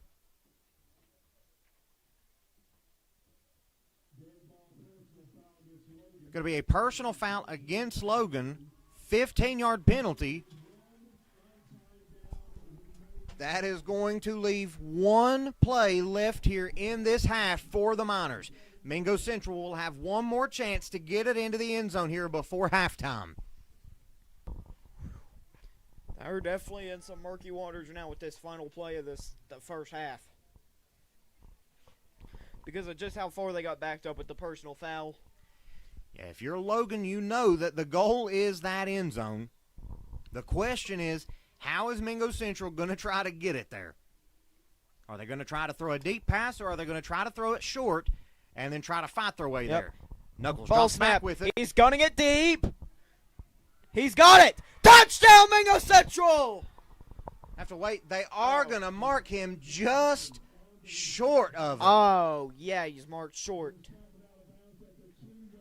Out of bounds at the 2-yard line to end the half up here at James H. Buck Harless Stadium.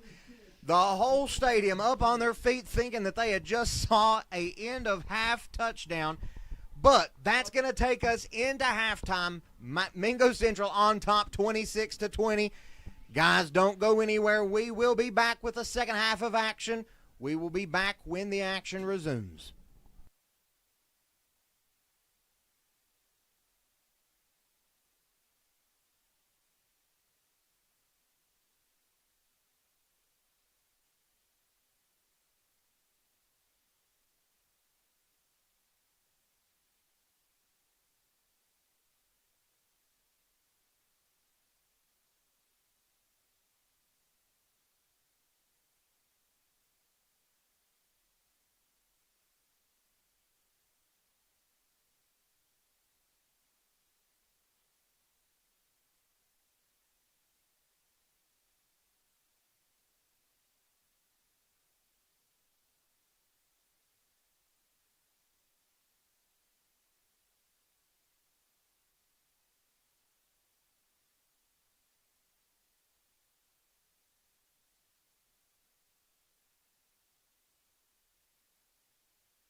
And we are back up here at James H. Buck Harless Stadium, getting ready to kick things off here for the second half of action.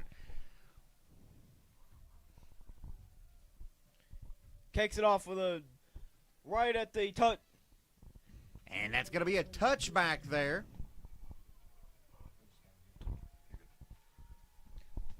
Yeah, forgot those were called touchbacks there. So now let's see what of the Wildcats worked up here during halftime to try to possibly take the lead here. Yep, the Miners might have also cooked up something up too. Yeah, this is the beauty of football here. Both teams come out after halftime here, and now we get to figure out who game planned, who made adjustments, who worked through things better here during halftime.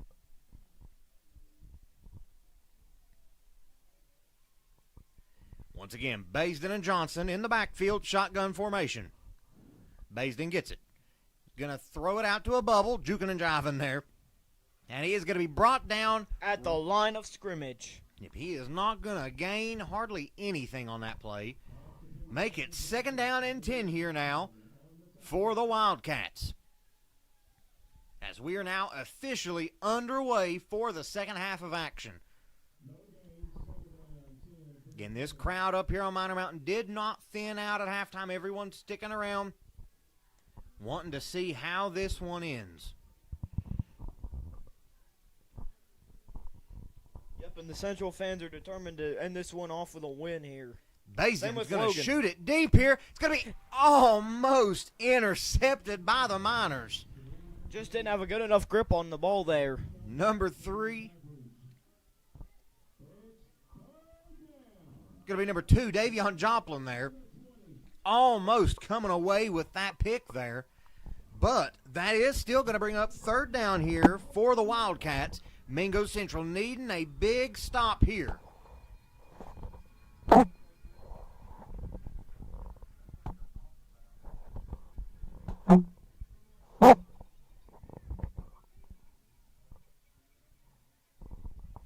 Baisden lined up, shotgun formation. Drops back to pass. He's gunning it deep.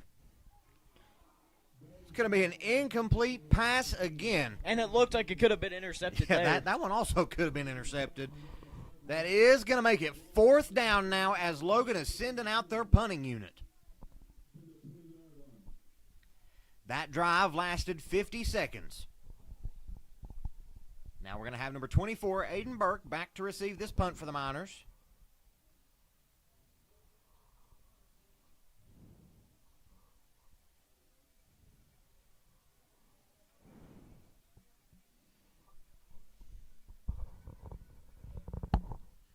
And the punt is off. Burke receives it. He's joking and jiving everywhere and then gets knocked down. It's knocked down around the 48-yard line, I believe. 49. It's close. Mingo Central's only got to go half the distance of the field here to possibly get into the end zone.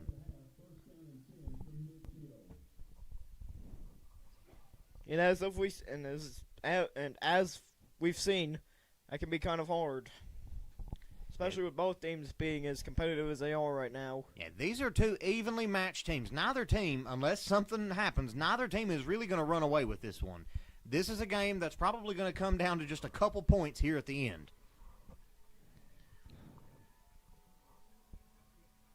Miners trying to get the Wildcats to jump off sides, unsuccessful.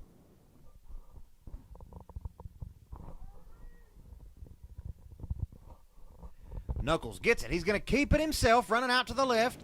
He is going to be met immediately at the line of scrimmage. Miners fans wanting a flag on the play. None thrown, though. Make it 2nd down and 10 now for Mingo Central. Have to see what that flag was about.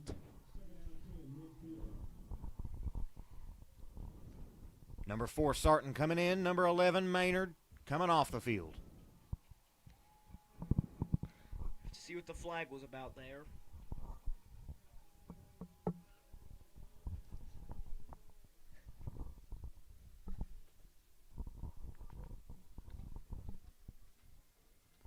Knuckles and Coleman lined up, shotgun formation, twin receivers.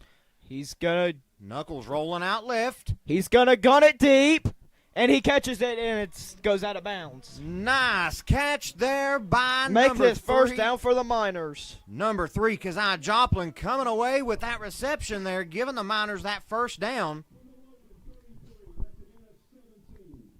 That is what the Miners needed to try to keep this momentum going for them. They need to keep building up these little plays like that so that they can try to get back into the end zone here to extend their lead. Knuckles gets it. Throws a short one out to number 4, Sarton. Sarton's running out, got a little bit of room. And he's going to pick up about 4 yards before he is Going out of bounds. There is a flag out on the field, though. And there's a player that's knocked down for the Panthers. Yeah, the Wildcats do have a player down on the field. And then, as usual, we're going to keep the scoreboard off of them just out of respect.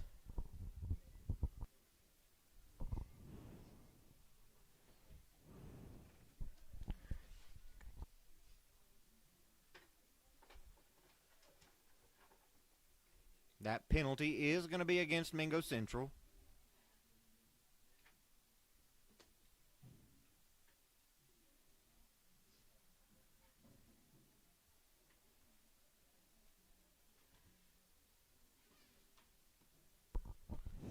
All right, guys, we are going to take a quick little break while we wait until this is resolved here. We will be back once things have been resolved.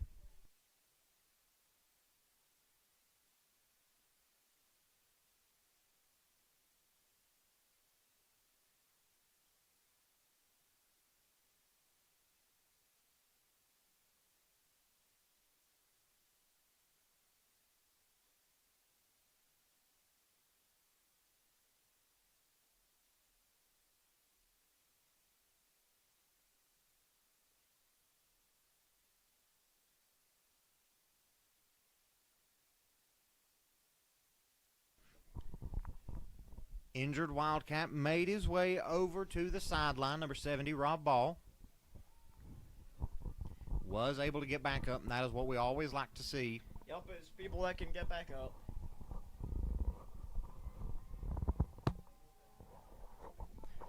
So, now that action is about to resume here, make it first down and 20 yards to go here after that penalty against the Miners. That one was a deadly penalty there. Yeah, that backed them up deep. They've got a nice little field to go in front of them here before they can get back to those chains. Knuckles and Coleman lined up shotgun formation. Trips receivers to the top of the field, single down bottom. Knuckles gets it, hands it off to Coleman. Coleman's going to be met.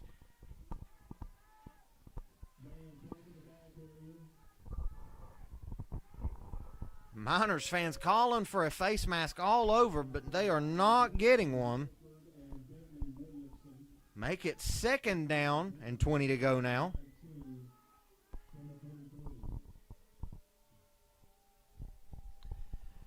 Lined up, same formation as last time. Knuckles gets it, drops back to pass. He is shooting this one deep to Bryant. He's got it. Wide open. Wide open. He gets the ball back. Experienced all the emotions possible right there. As number 8, Bryant, does get the reception, then fumbles it, but then does recover the fumble there. That is going too close for comfort. That is going to make it a first down for the Miners, though. First and goal here from Mingo Central. 5-yard line.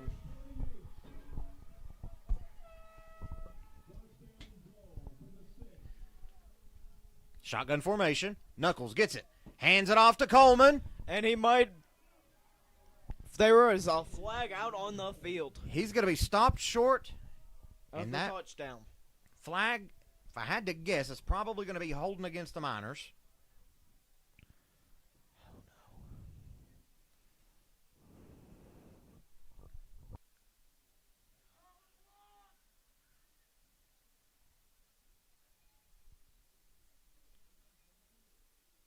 There's going to be a face mask against the defense, actually. So that's going to move the Miners half the distance to the goal. That ball is now going to be right at the 2. Actually, it might be at the 1-yard line now. So, yeah, Central might have to use the tush push for this one. There's a good chance that we might see that come out here if it gets down to 3rd or 4th down. As now we're in shotgun formation. Knuckles gets it. Looks like he's going to keep it himself. Touchdown, Mingo Central. Add 6 to the scoreboard for the Miners.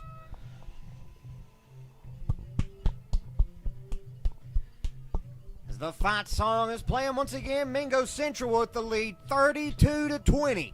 8.5 minutes left in the third quarter. That is exactly how the Miners needed this drive to go. The Miners needed that touchdown there to try to get that nice comfortable cushion there. Now they're up 2 scores.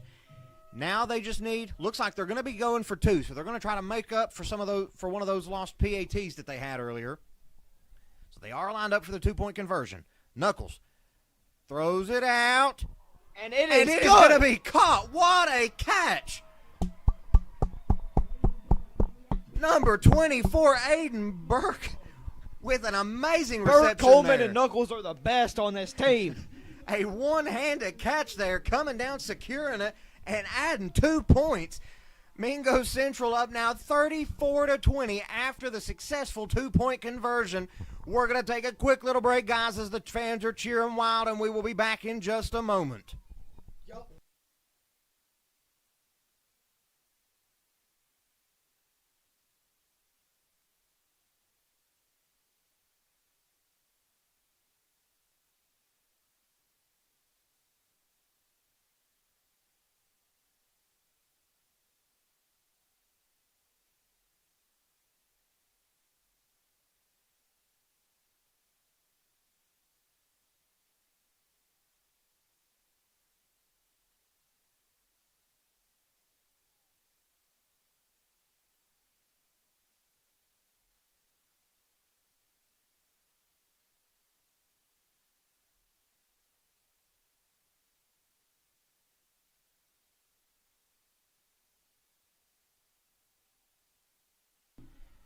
And now we are set to see the Miners getting ready to kick it off here to the Wildcats. Newsom kicks this one deep, and that one's going to go back. That one doesn't go out. It is going to roll out of bounds. So that penalty is going to be against Mingo Central. Logan almost had a royal mess up there. If that ball had stayed in bounds, there was not a Wildcat near it. And that could have been another 6 for the Miners. Again, that penalty just going to be for kicking it out of bounds on the Miners there. That's going to make the Wildcats start this drive. See where they spot it at. Looks like they're going to be starting this drive at the 35-yard line. So the Wildcats do get a little bit of a benefit there from that kick out of bounds.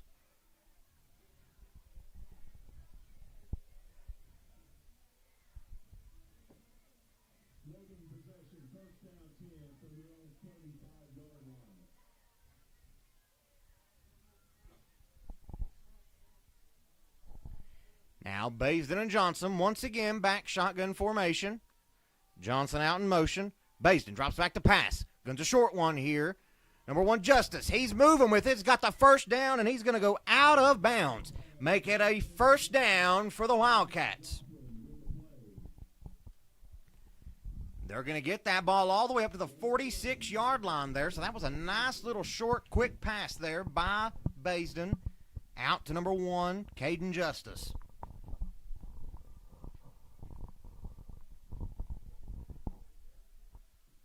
Wildcats with a fresh set of downs here. Yep, so we got 4 separate chances to make this. Down under 10 seconds on the play clock. Baisden by himself. He's going to try gunning it deep here. He's rolling out under heavy pressure. Guns it deep to Lambert. He is going to catch it, but it is going to be out of bounds. So that is going to be an incomplete pass by the Wildcats. Make it 2nd down and 10 there. That's yet another one of the who knows how many they've thrown. Let's see, that was a nice catch there by Lambert. Unfortunately, it just slipped out of his hands. Unfortunately for the Wildcats, he just landed down out of bounds. But that was still a nice catch by him under heavy coverage by the Miners. Had there been any more of the Mingo Miners, yeah, he probably wouldn't have caught it. Baisden and Johnson once again in the backfield. Second down, 10 yards to go. They're calling delay a game. The refs did not throw a flag, and they ran out of time on the play clock. That one's going to be an incomplete pass anyways. The Wildcats had about an extra 6 or 7 seconds there in order to be able to get that play off, and they still didn't get the first down. Yeah, Miners fans calling for the delay of game there for at least 5 seconds, and nothing was called.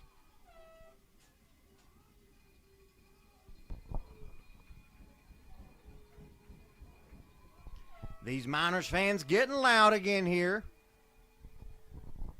Miners need a big stop here as Baisden drops back to pass. He's gunning it deep. Guns it out to Lambert. It's going to be an incomplete pass, almost intercepted. Number 24, Aiden Burke, and number 3, Kazai Joplin, both in the area, but that is going to bring up 4th down for the Wildcats. They're probably bringing out their punting unit right now. And it does look like they are. They are bringing out that punting unit.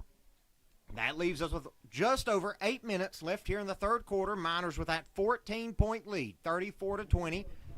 Aiden Burke set to receive the punt here. Miners desperately here wanting to make sure that they can add yet another touchdown to this. Coach Jones would love to go up by 3 scores. And now this punt's going to be a low one here. And that is going to take a nice Wildcat bounce there, and it's going to work itself all the way down to the 4-yard line. For the Miners. That is where Mingo Central is going to be setting up shop here. They have a long field ahead of them. We're going to take a quick little break, guys. We will be back to see what does Mingo Central have for this drive.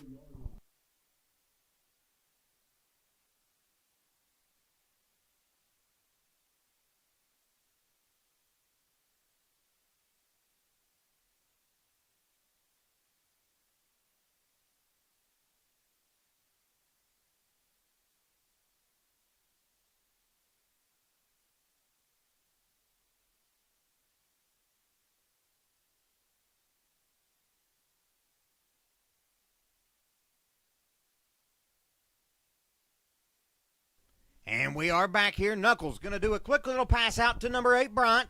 Bryant's going to be met by a host of Wildcats here.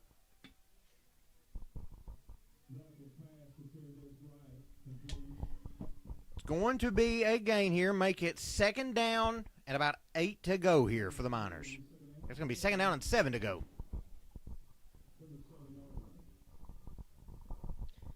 Yeah, Central really made Logan think that they was about to take the lead back. Knuckles and Coleman lined up in the backfield. Knuckles going to keep it himself. Fakes the handoff to Coleman. He looks like going to get the first down. Make this first down, Mingo Central. Nice run there by Knuckles. Faking that handoff to Coleman. Keeping it himself and moving those chains for a Miners first down.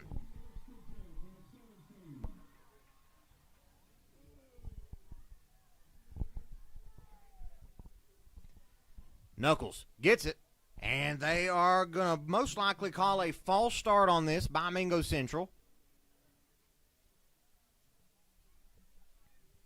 And that's what it is. That's going to be a false start against the Miners. That's going to back them up. 5 yards.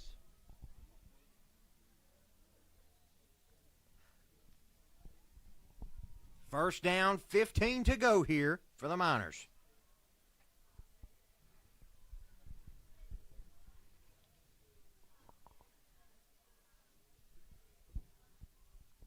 Knuckles gets it, hands it off to Coleman. Coleman, he's going with it, still on his feet.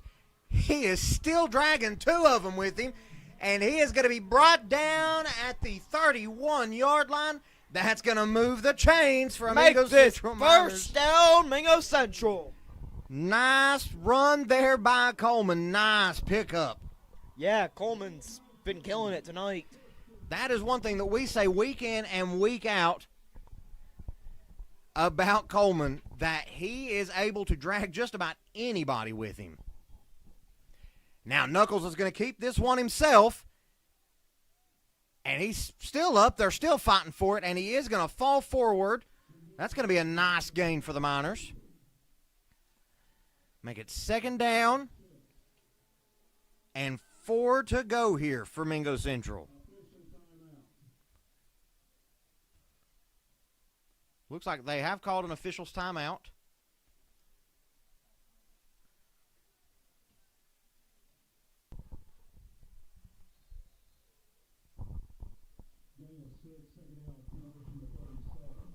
Believe it's because Knuckles' helmet came off. So now looks like number 24, Burke, going to be coming in as quarterback for this play.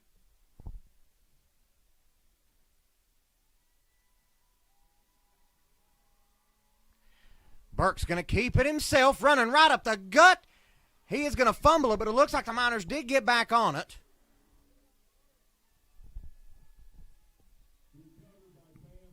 Miners, it was Coleman back on the recovery there.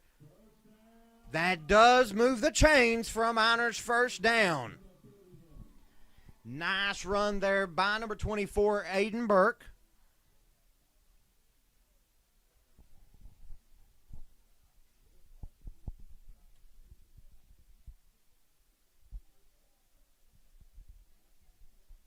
Knuckles back in at quarterback.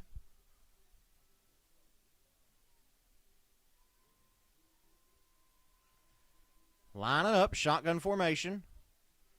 Knuckles going to keep it himself, running out to the right, got a little bit of room, and he is going to make it, give him a gain of 8 yards, make it 2nd down and 2 to go here for the Miners.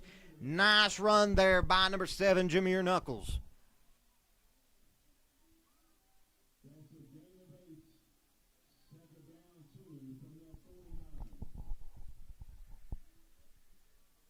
Mingo Central running off some clock here in this 3rd quarter, as we're now down to 4.5 minutes.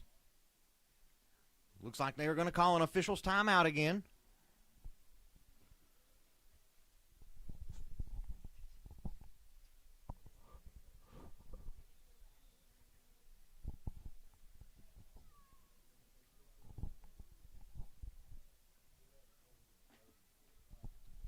Miners lining back up, just needing 2 before they can move the chains again.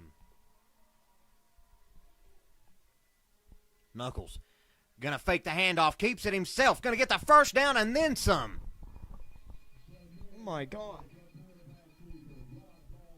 That is going to move the chains for another Mingo Central Miners 1st down. They're now set up shop at the 44-yard line.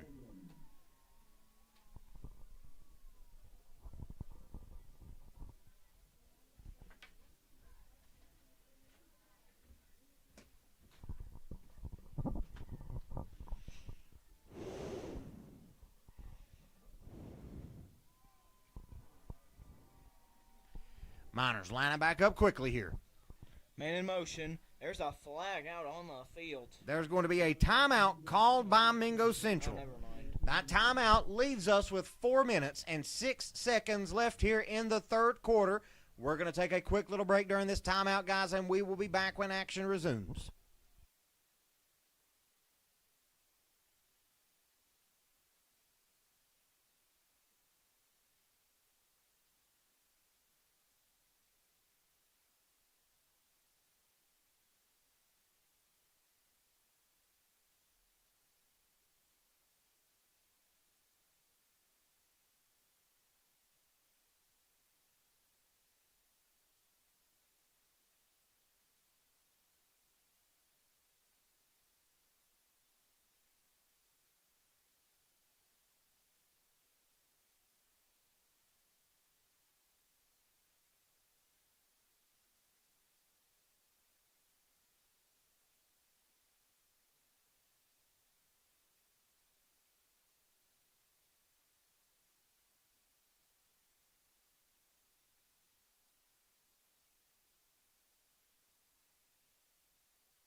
And we are back here as the Mingo Central Miners have a fresh set of downs ahead of them.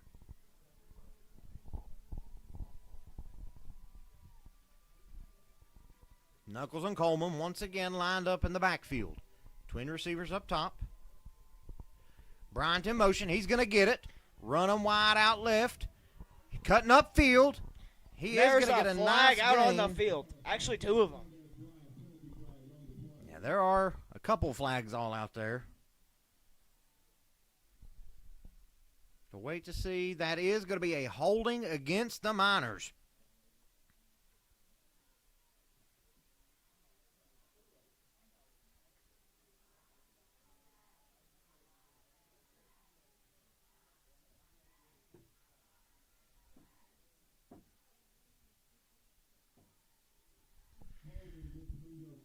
Make it first down and 20 now for the Miners.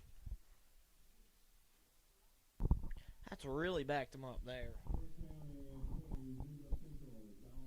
Yeah, they went from a gain of a couple to losing those 10 yards. Newsom in motion. Knuckles going to fake the handoff to Coleman. He keeps it himself. And that's going to be a nice little pickup there. Make it second down for the Miners.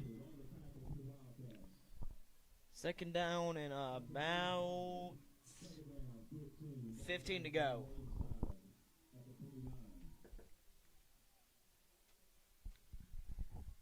Maynard and Newsom coming off the field. Number 4, Maddox Sarton coming on.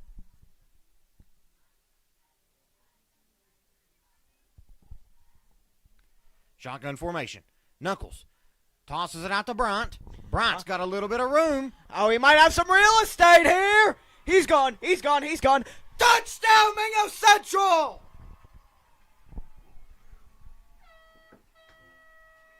The field is free of flags. That one's going to stand.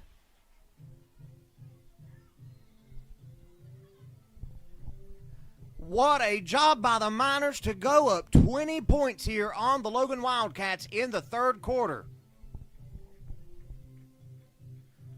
Number 22, Newsom, coming out to kick the PAT, trying to add one more to make it an even 3-touchdown lead over the Wildcats.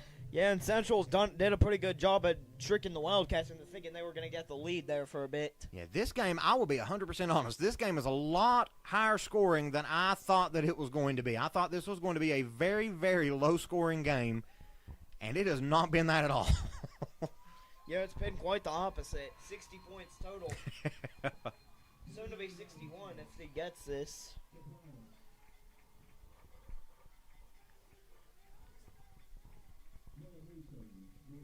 Yeah, if Noah Newsom can get this here, this will be a 61-point total game. Whew.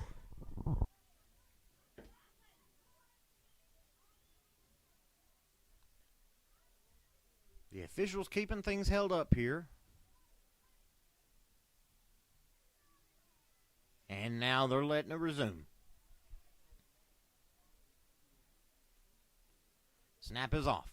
Kick is up, almost blocked. And but it is good. add one more to Mingo Central's lead, 41-20. Right under 3 minutes left here in the third quarter of action. We're going to take a quick little break, and we will be back to see the Miners kick it off.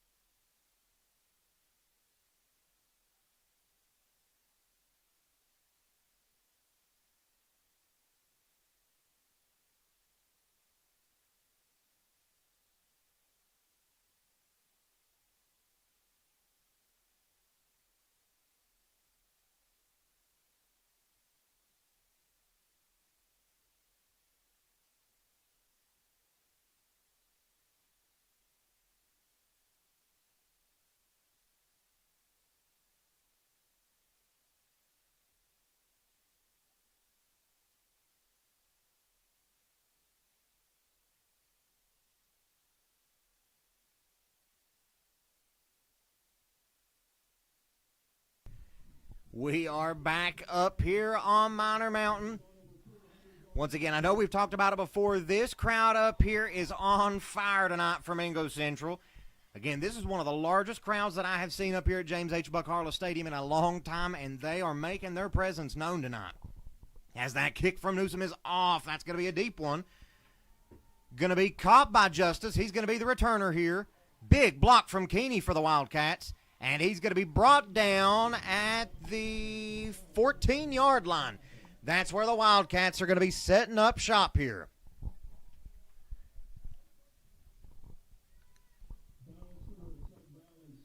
Again, obviously, if you are the Miners, you cannot take your foot off the gas at this point, because we saw in that first half, Logan scored 3 touchdowns like it was nothing in just a matter of a few minutes.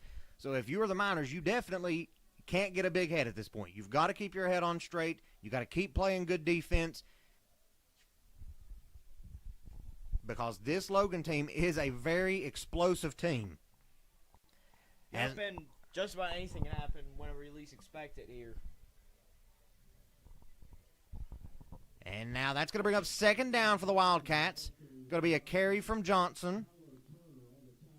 Kyler Turner on the tackle for the Miners. Second down, 7 to go. Baisden and Johnson in the backfield. And they are going to get the Miners to jump off sides.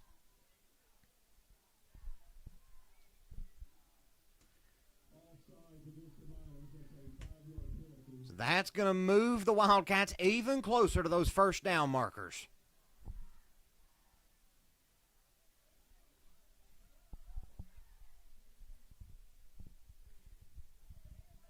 Second down, 2 to go now.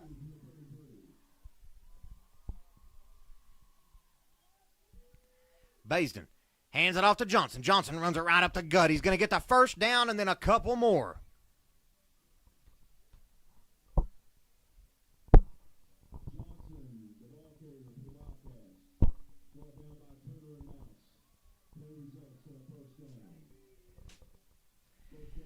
First down for the Logan Wildcats as we're now under a minute 50 left here in the third quarter. Mingo Central with a 3-touchdown lead.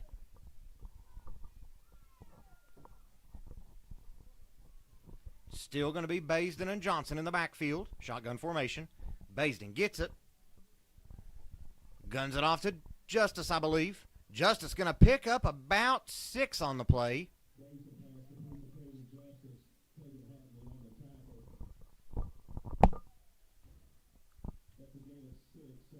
They get second down and 4 yards to go here for the Wildcats.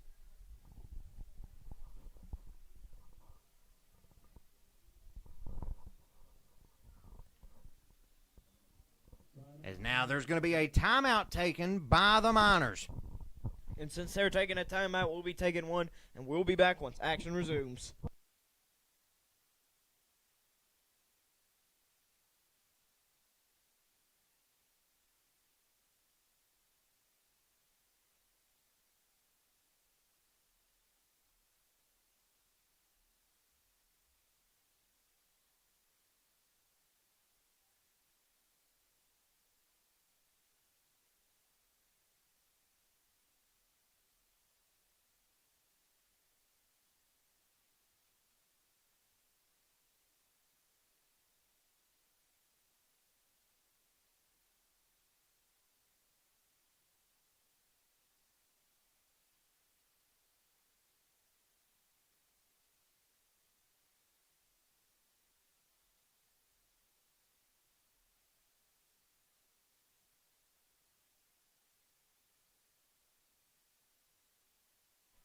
And we are back up In here action. on Miner Mountain.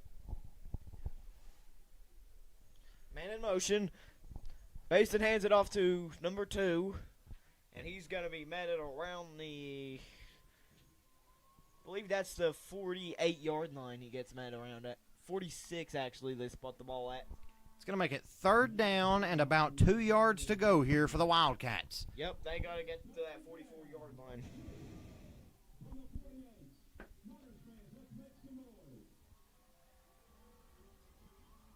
And the Miners are going to jump off sides once again. Logan doing a good job getting the Miners to jump.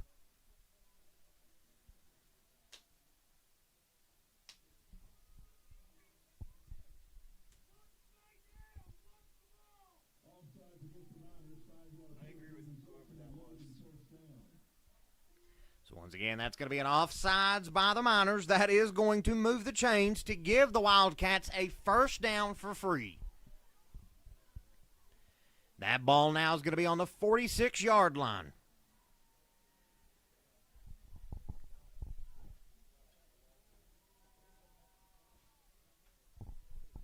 Baisden and Johnson lined up shotgun formation. Twin receivers on both sides of the field. Baisden going to gun it to Lambert. Lambert is going to be stopped. That is a nice stop by number 1, Bo Hatfield. A couple other Miners in on that. Have to see, they are going to say that is going to be a first down for the Wildcats. PA announcer Joe Kinzer just announced that is Tegan Hackney's 100th tackle of the season. And with that, that is the end of the third quarter of action. Mingo Central with a 21-point lead, 41-20. Obviously, like we have said, we saw in that first half, Logan got that explosive streak to them, scored 2 or 3 times there in a row, came back, got it within 6 points. So this game is by no means over. There is still 12 minutes of a ball game left to play up here on the mountain. Yep, and those 12 minutes could determine anything.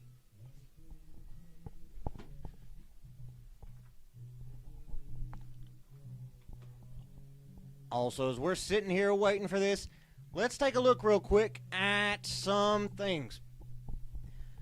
So, the series history here between the Miners and the Wildcats, the last time these two teams met up last season, Mingo Central took the win 32-7. Past couple times they've played in 2019, Mingo Central won that one 52-6.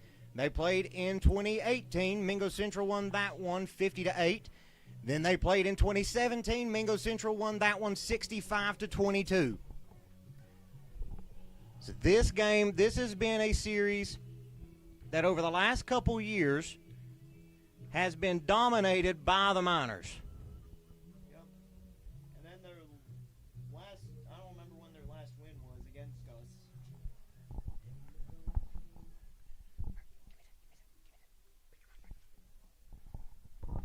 And now the Wildcats, Baisden drops back. He's Under heavy pressure, fumbles the ball. Central gets it! He's got it! He's gone! Oh, God. He's gone. He's gone. They are going to say that he was down.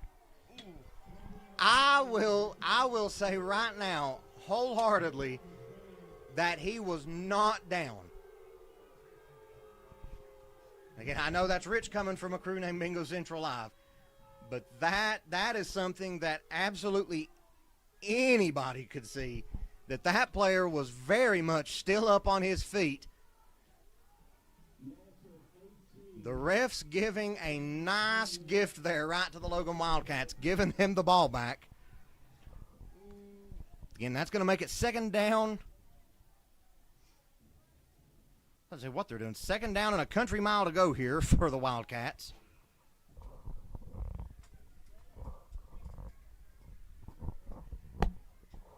And now Baisden drops back to pass. He's and gunning he's it going to deep. gun it deep. Craddock's got it. He's still going with it. And that's going to make it third down here.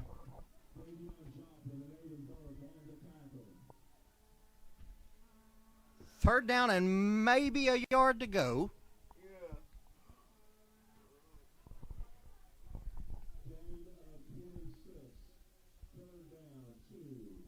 So make it 2 to go. Third down, 2 to go here.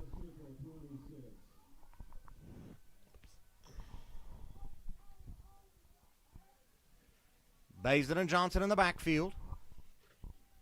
The refs are going to blow that one dead. And I believe that is going to be a false start against the Wildcats. So that's going to back him up, make it 3rd and 7, probably. Yep, make this 3rd and 7 for the Wildcats. These Mingo Central fans getting rowdy again. Again, very vocally voicing their displeasure at the fact that the officials gave that ball back to the Wildcats. That was going to be a scoop and score there for number 11, Jacob Maynard. So you've got to know that he's going to be just as mad as anyone that one was called back. Because I saw that clear as day. The guy picked it up. Baisden gonna gun it. That's gonna be an incomplete pass. Make it 4th and 7 now for the Wildcats. Craddock was the intended receiver for Logan.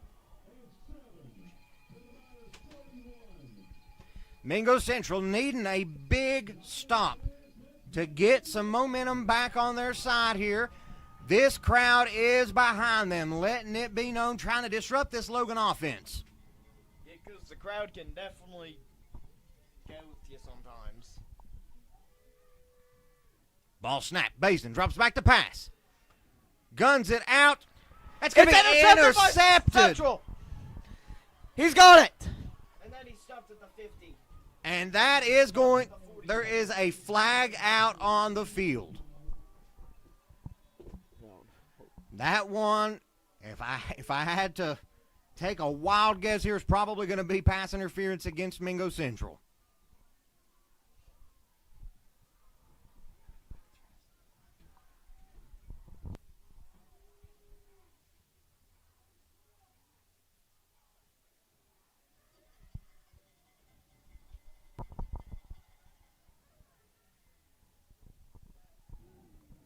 And they are going to call pass interference against the Miners. Mingo Central fans once again letting the refs know how they feel, because that is going to give the Wildcats a first down here. Yeah, I did not see pass interference there at all. That ball now is going to be spotted at the 12-yard line. Wildcats can still get a first down without scoring. Actually, they have changed where the ball is going to be spotted. The ball is actually now going to be spotted at the 16-yard line.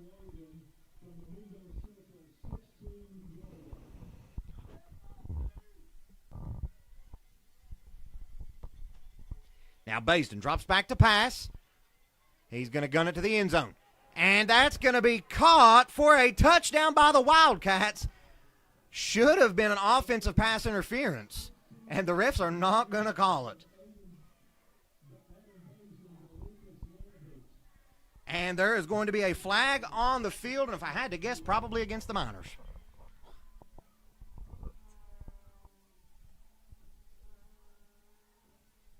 Once again, should have been an offensive pass interference. Pretty much clear as day from what we saw.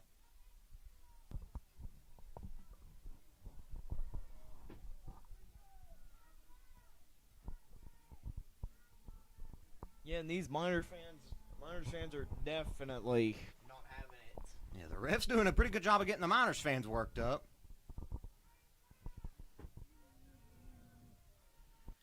Yeah, that penalty is against Mingo Central.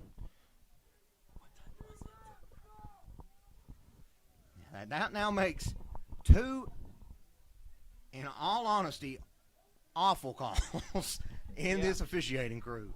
As It's now like, the PAT, is this a Chiefs game? and that PAT is going to be good. Add one more. All I'm asking is this a Mingo Chiefs Central game? now up 41-27. 9 minutes, 49 seconds left here in the ball game. With these ref calls, I'm Logan convinced this is... Logan is now only 2 touchdowns behind. Again, like we've talked about, Logan is an explosive team, and with the way that the calls have been going, they definitely have a pretty good shot at getting back into this one.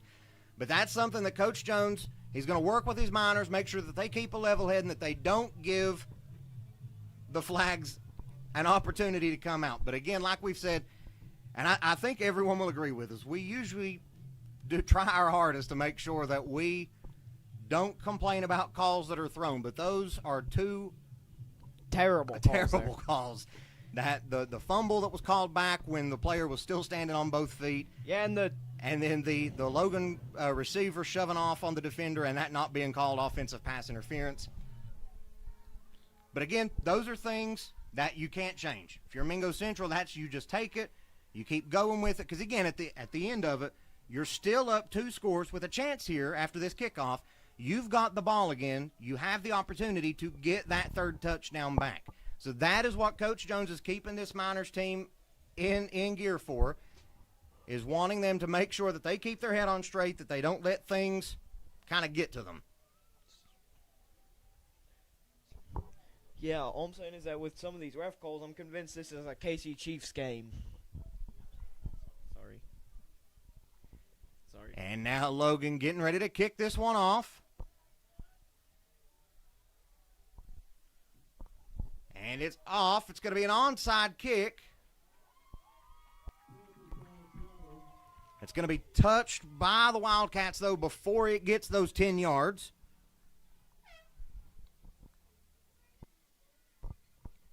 So that's going to back them up a couple there.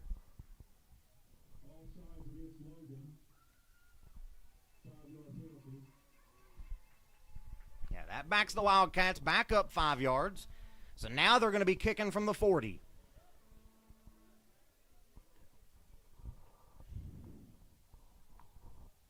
And now Craddock kicks it off. That one's going to be a little squib kick. Goes through the hands of Joplin. Now he's going with it. He's going to be hit hard by the Wildcats, though, but he is going to see where they spot it.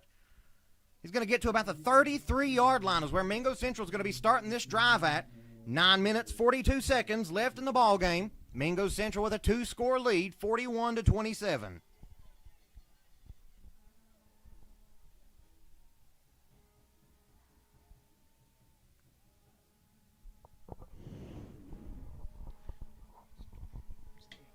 This environment up here on the mountain, this is the type of environment that Mingo Central has been missing here recently. The stands are packed, people are loud, and again, not just from Mingo Central. The Logan Wildcats came out in force tonight as well, and their side has been loud. As now Coleman's going to have it. He's going to pick up a couple, and he's going to get to about the 37-yard line.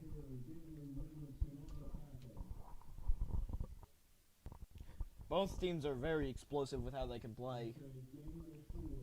Just 1 minute you're looking away, and then the other minute they've scored like 2 touchdowns or something. Yeah, there's a reason why both of these teams are 6-0. As now, again, that was a 4-yard rush there by Coleman. Second down, 6 yards to go here for the Miners. Bryant in motion, going to fake the handoff. Knuckles keeps it himself. Knuckles going out. He's got some room. And he gets the first down. Nice pickup by the Miners, moving those chains. Getting all the way down to the 47-yard line into Wildcats territory.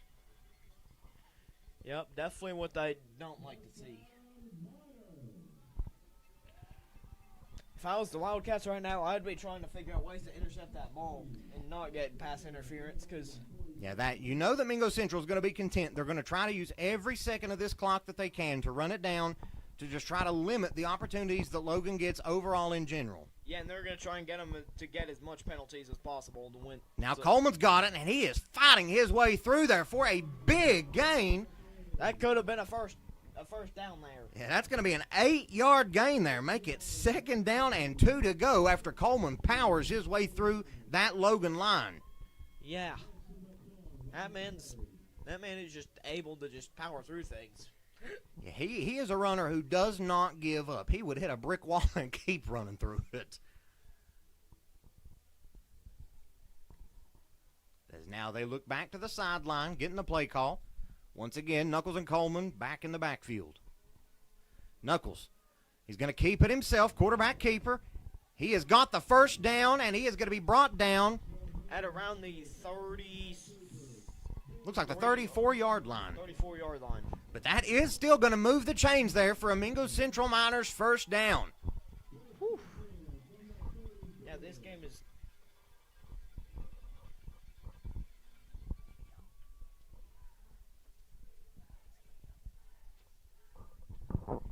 We are now down to 7.5 minutes left in the ball game. Logan still needing to score twice to tie it up. Mingo Central looking to extend that lead to 3 scores. As now Bryant's in motion. Going to be a little bit of an issue in the backfield as Coleman's going to be brought down for a loss. Coleman and Bryant hitting each other in the backfield there with the motion. So make it 2nd down and a loss of 2. So make it 2nd down and 12 to go here for Mingo Central.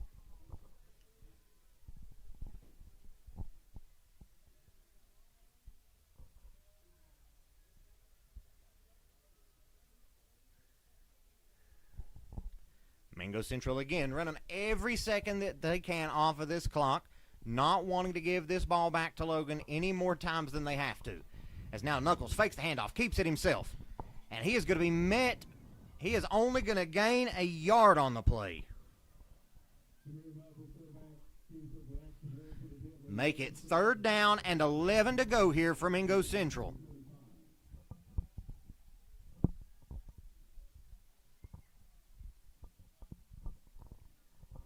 We are now approaching the 6-minute mark here left in the ball game.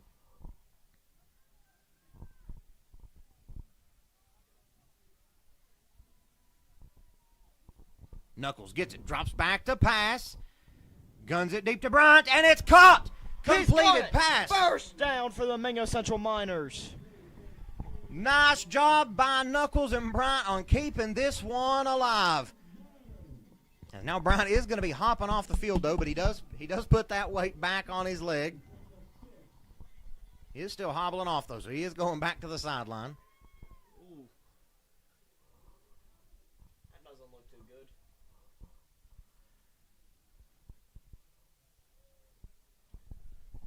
All right, we are now under 6 minutes left here. 1st and goal.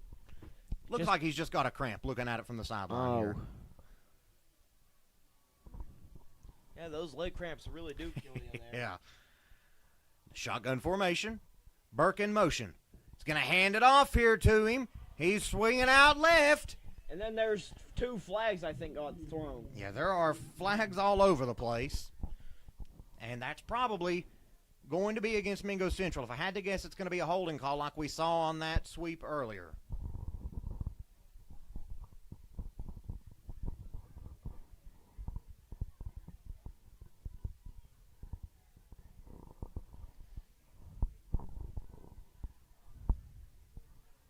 Waiting to see what the officials call here. They're still talking it out.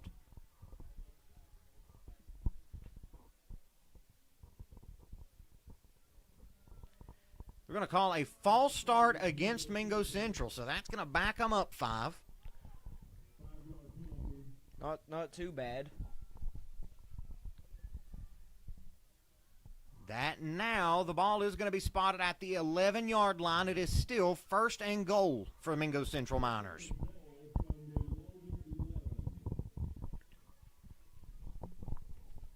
Mingo Central still with 4 opportunities here to get it into the end zone and get back up to a 3-score lead.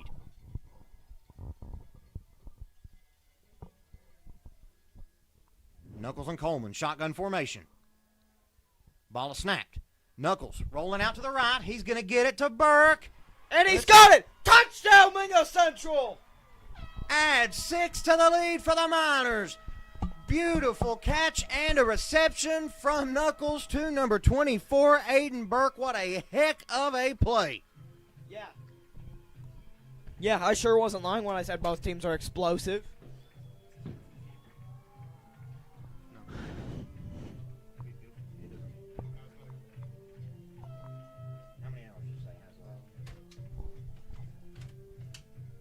And now we're getting ready to see number 22, Newsom, getting ready to kick the PAT, trying to add 1 more to the lead. Yep, the crowd's definitely been putting some numbers on Logan here. Kick is up. And it is good. Yep, the Central crowd's definitely been putting in some work against Logan there. Mingo Central getting that 3rd touchdown back, make it 48-27, right over 5 minutes left in this ball game. We're going to take a quick little break, and we will be back to see the Miners kick it off.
We are back up here on Miner Mountain, getting ready to see Newsom kick it off here for the Miners.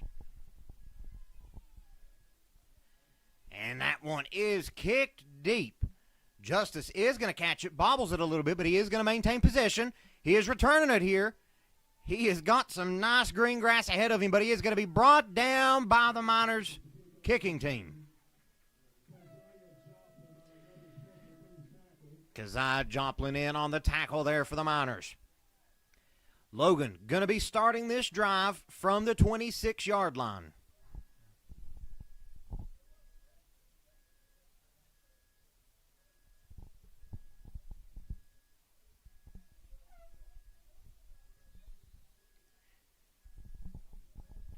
Baisden and Johnson in the backfield. Twin receivers both sides of the field.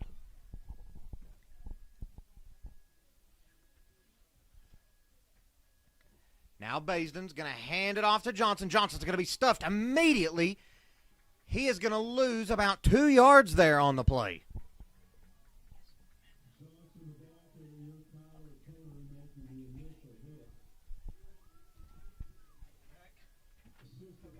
All right, it is 2nd down and 12 to go now for the Wildcats.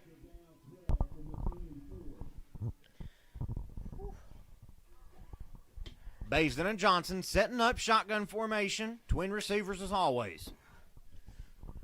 Baisden gets it. Drops back to pass. Got some time under pressure now. He guns it deep. That is going to be caught by Lambert for a first down for the Wildcats. What a reception by Lambert for Logan. Again, Logan trying to hurry things up here. Who knows, might also get some additional points up on the board. Yeah, Logan's in a position now that they've got to start scoring quickly. With 4 minutes left, you're down 3 touchdowns. You've got to start getting it into the end zone if you want to try to keep yourself in this game.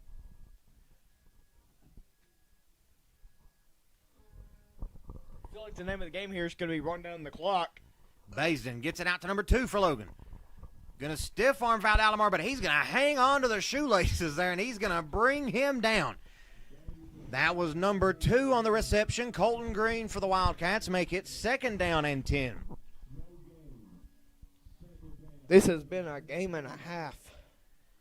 Yeah, Logan surprisingly taking their time. You figure that down 3 touchdowns with what you had pretty much 5.5 minutes left.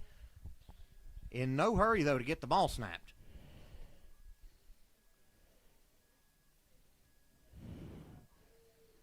Baisden and Johnson setting up shotgun formation. He gets it. Drops back to pass. Under pressure. He's gunning it deep. That was going to be intercepted by the Miners. Mingo Central interception. What a stop by this Miners team here.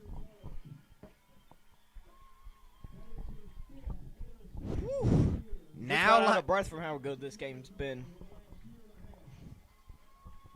Now, like you said, Cody, the name of the game now is run that clock out. If you were Coach Jones, get you a couple first downs, but run that time off. Yep. You're not. Because you've already got such a big lead, anyways. Yeah, you're not going to pass that ball unless you have to, or unless you're just wanting to try to put up some more points here. Yeah, to just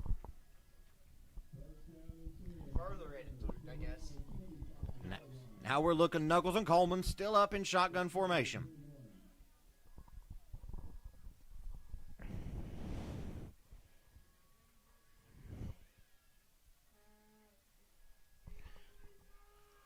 Knuckles gets it, hands it off to Coleman. There's a flag out on the play. There's a flag out on the field. Have to see what the ref calls here.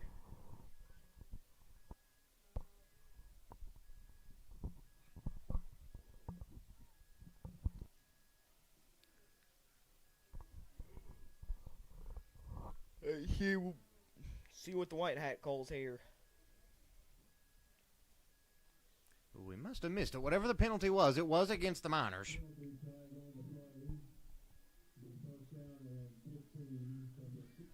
And make it 1st and 15 here for the Yeah, so Miners. it was probably either delay a game or offside or something. I didn't see it either. Lining back up here, getting ready to get that clock going again. Coleman with the ball once again. He's going to be met right at the line of scrimmage, and they are not going to throw a flag on that. Number 12. And Miners fans wanting a flag out there.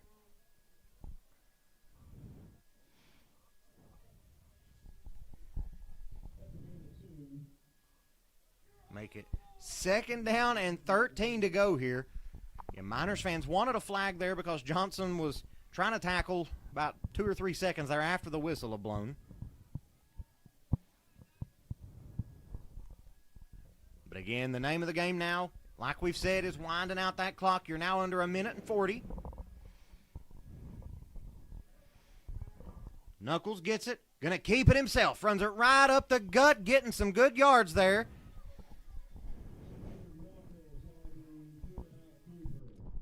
Yep, the key players have been Jameer Knuckles, Bam Coleman. Make it 3rd down and 4 to go here for the Miners. So, guys, our battery on our camera just died. Yeah, Bear with the us. footage will be back once we do get a new battery in.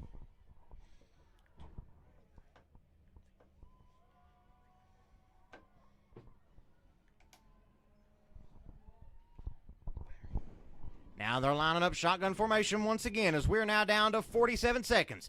Coleman's got it. He's got some room. He's going to get the 1st down, and there is another flag out on the field. I have to see what this is. I think it's against the Miners.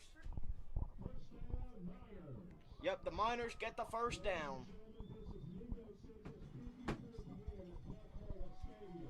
PA announcer Joe Kinzer just announced this will be Mingo Central's 54th win here at James H. Buck Arla Stadium.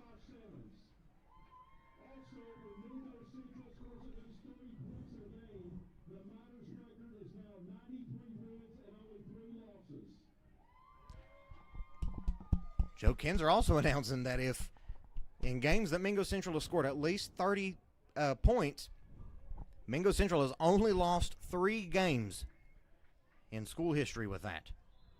As now we have managed to get our camera back for just a second, hopefully to get these last 40 seconds for you here.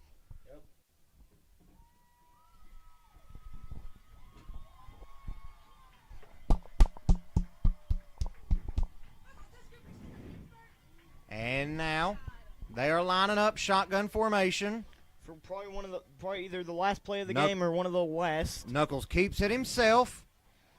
And he's stopped at the 7-yard. No, not 7-yard line. It's going to get up to the 25-yard line as our camera goes out once again, but that is going to do it up here on Miner Mountain. The final score is 48-27 for the Mingo Central Miners. Mingo Central with a nice win over the Wildcats, making them 6-1. Mingo Central 7-0. Yeah, this game much more lopsided than just about anybody expected it to be. Yeah, I was thinking this one was going to be like 28-27 or something. Once again, guys, though, that's going to do it for us up here at James H. Buck Arla Stadium. Your Mingo Central Miners move to 7-0 on the season. We will see y'all next week when Mingo Central takes on Lincoln County. As always, it's a great day to be a Miner. And as always, God bless.